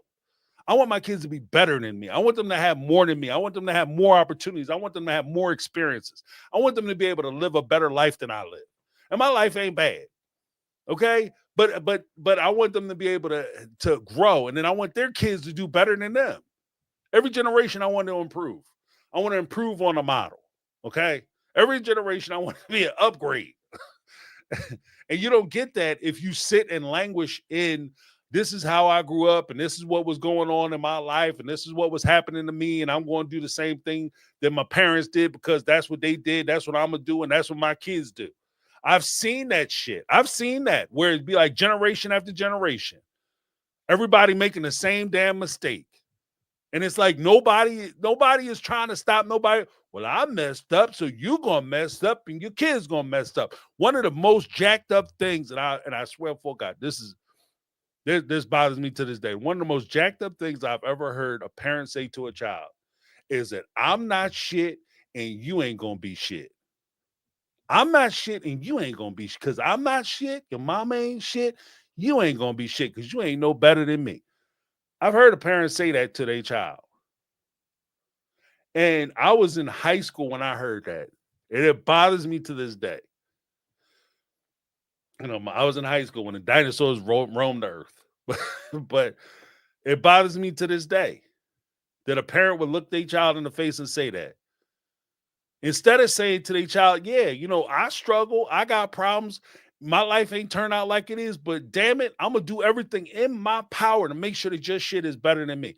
They took the position that not only is my life bad, and because you come from me, your life is gonna be bad, but they took the position selfishly so. And I understand this more now than I did even then, but I understood it then. They took the position that because I am where I am and I didn't get the things I wanted out of life, I'm going to ensure that you don't get the things you want out of life either. It's not just the fact that you're not better than me. I'll be damned if you do better than me. And that's ridiculous in and of itself. And that's why I say, like, we can't sit back on our laurels and just don't accept that this is bad because it has to be bad because this is what your mama did, this is what your daddy did, and so therefore it's okay. We can improve. We can do better. We can do better. I don't know. I don't get too preachy, but yeah. Like I said, that still bothers me. I ain't shit. You ain't shit. Because you ain't no better than me. Oh man. That's terrible. That's terrible. I don't know. But Brittany, not Brittany, with a super chat. For Cody to still be hurt about the damn Letterman jacket his dad didn't get him 20 plus years later, to the turnaround and outright skip Christine gifts from his kids, skip Christmas gifts for his kids. Sir, you get no empathy from me. Yeah, look. And that's the thing. Like, if you understood how much it hurt that your dad did that to you, then you should understand. And that one of the terrible lessons that you learn, and this is the earmark of your character and the person that you are, because I agree with that. Like, one of the earmarks of the person that you are is that if you look at that situation and you say, net good, net positive, I'm going to make sure that, when my dad made me feel bad, I'm gonna make sure that my kids never feel that. Net positive, net good. You learn something from that negative experience and you turn that into a positive because of your approach to it. So that even though you went through that hard, terrible time, you took something from it and you took that shit sandwich and turned it into roast beef. You made something better out of it. But if you look at that situation and you use that negative experience as a roadmap to how you can effectively hurt other people based on how you've been hurt, then you're a crap person. You are the shit sandwich at that point. You know what I mean? Like there's something wrong with you. Like, if you look at that situation, and a lot of what we saw, at least on the show, I'm not going to say it's Cody, but at least on the show, what I see is a person who uses these relationships as a form of punishment. So I'm not going to get you presents because your mom left me. So I'm going to hurt you as a means and method for me to hurt your mom. Your mom doesn't want to spend time with me or deposit her paycheck into my bank account. So as a way for me to hurt her, I'm going to hurt you.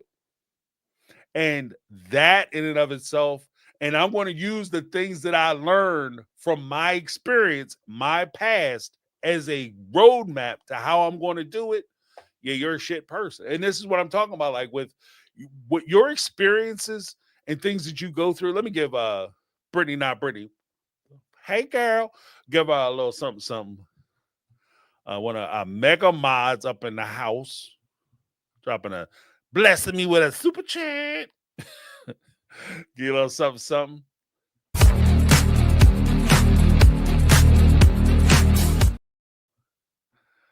But just one of the things, like, if you're using your pain as a roadmap to how you can hurt other people, because the experience is the experience, good, bad, or indifferent. It's what you take from that experience, what you learn from that experience, and how you apply the things that you learn from that experience that makes you the person that you are. That's what makes you a good or bad person. That's what makes you a valuable person or a person who is detrimental to your child's life. You could make mistakes. Like I said, you could make mistakes.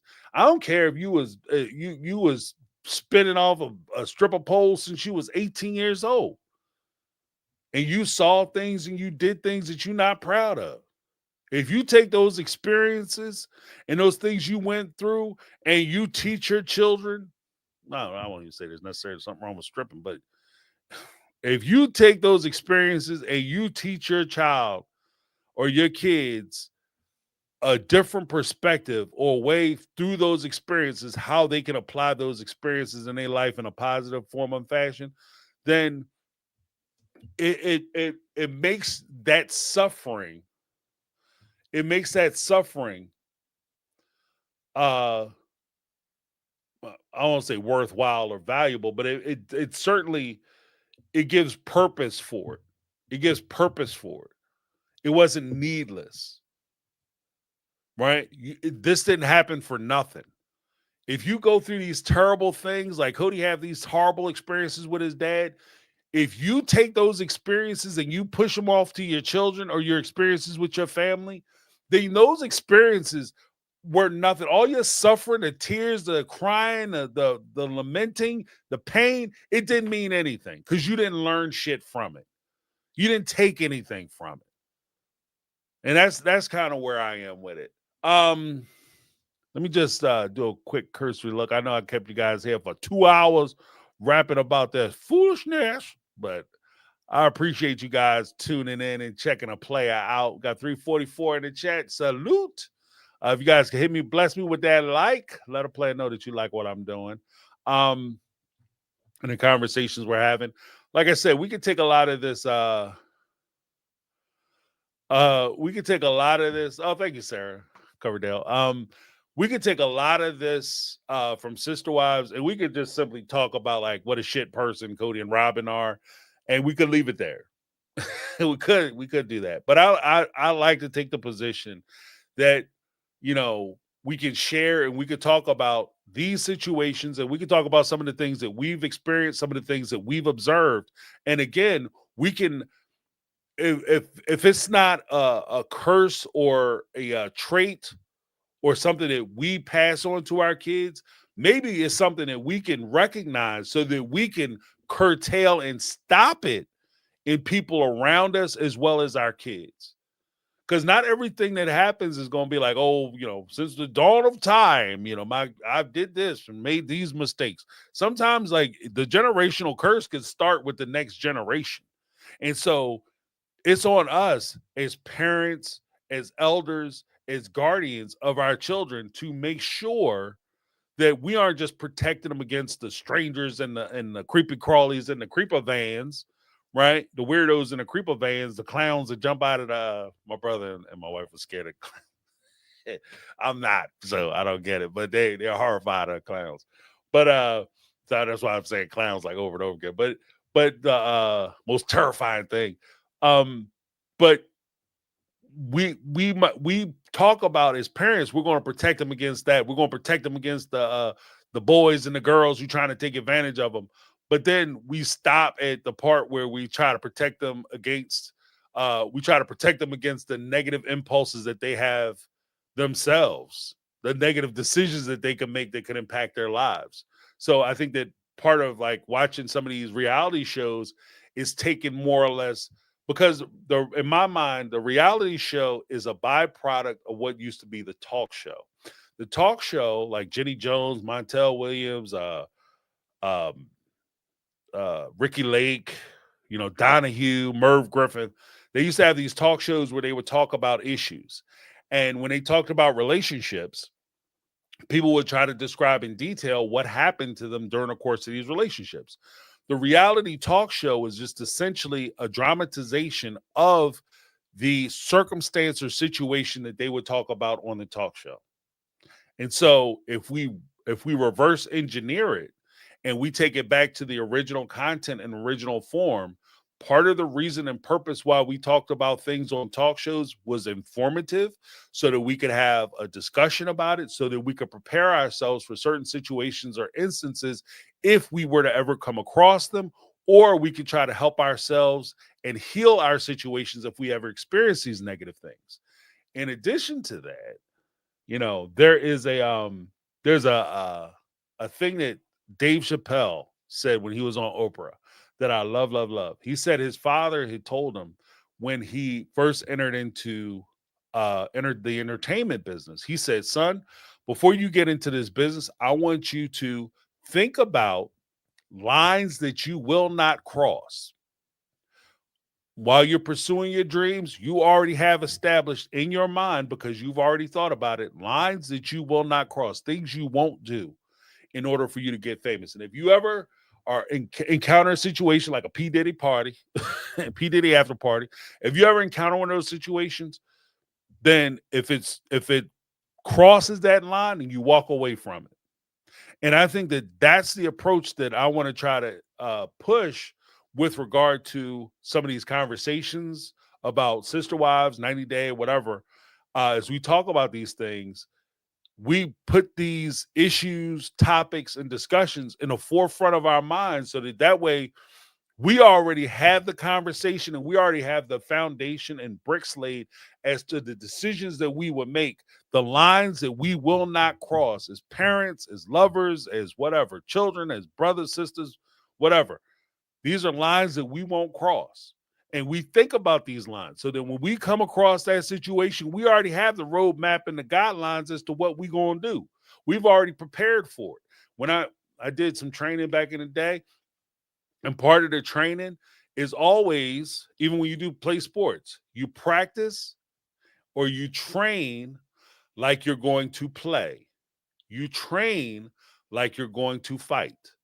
So if you play around and you play tappy tap, when it comes to the real time for you to get physical with somebody, you don't know how to do it because you never actually did it. So when you train with the same urgency, the same presence of mind, and the same determination that you would have in a situation where if something were to really happen.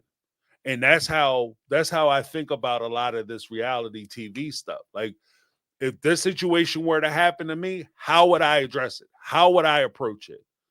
And that's why I try to have these conversations the way I do. But I appreciate you guys hanging out with a player. I appreciate all the folks who called in and left messages. If you guys want to participate, make sure you leave your message. I got the message right here. SpeakPipe.com/my-take-on-reality. Call in, leave a message. If you want to have your message played, let me know. Or you just don't say anything, just leave the message. If you don't want your message played, let me know. James, is between us, or if you could just bring this up, I don't want it played online or whatever. Or if you want to leave it anonymously, that's fine too. But just leave your message, give your thoughts. Again, this is just another opportunity for you to be able to participate in the show, because you guys are also participants. You're not just spectators of the show. I appreciate everybody in the chat, keeping things super cool. I saw Carmel Cuties here, as well as Brittany, not Brittany. Lizzie B's on vacation. Hopefully she's having an awesome time, staying safe. I thank the Mega Mods for holding the chat down for me, jumping in and holding it down. Appreciate you. Let me give the Mega Mods a little something. I can't find my stuff. Ain't that something? Give Mega Mods a little something, plus Brittany, not Brittany, for the super chat.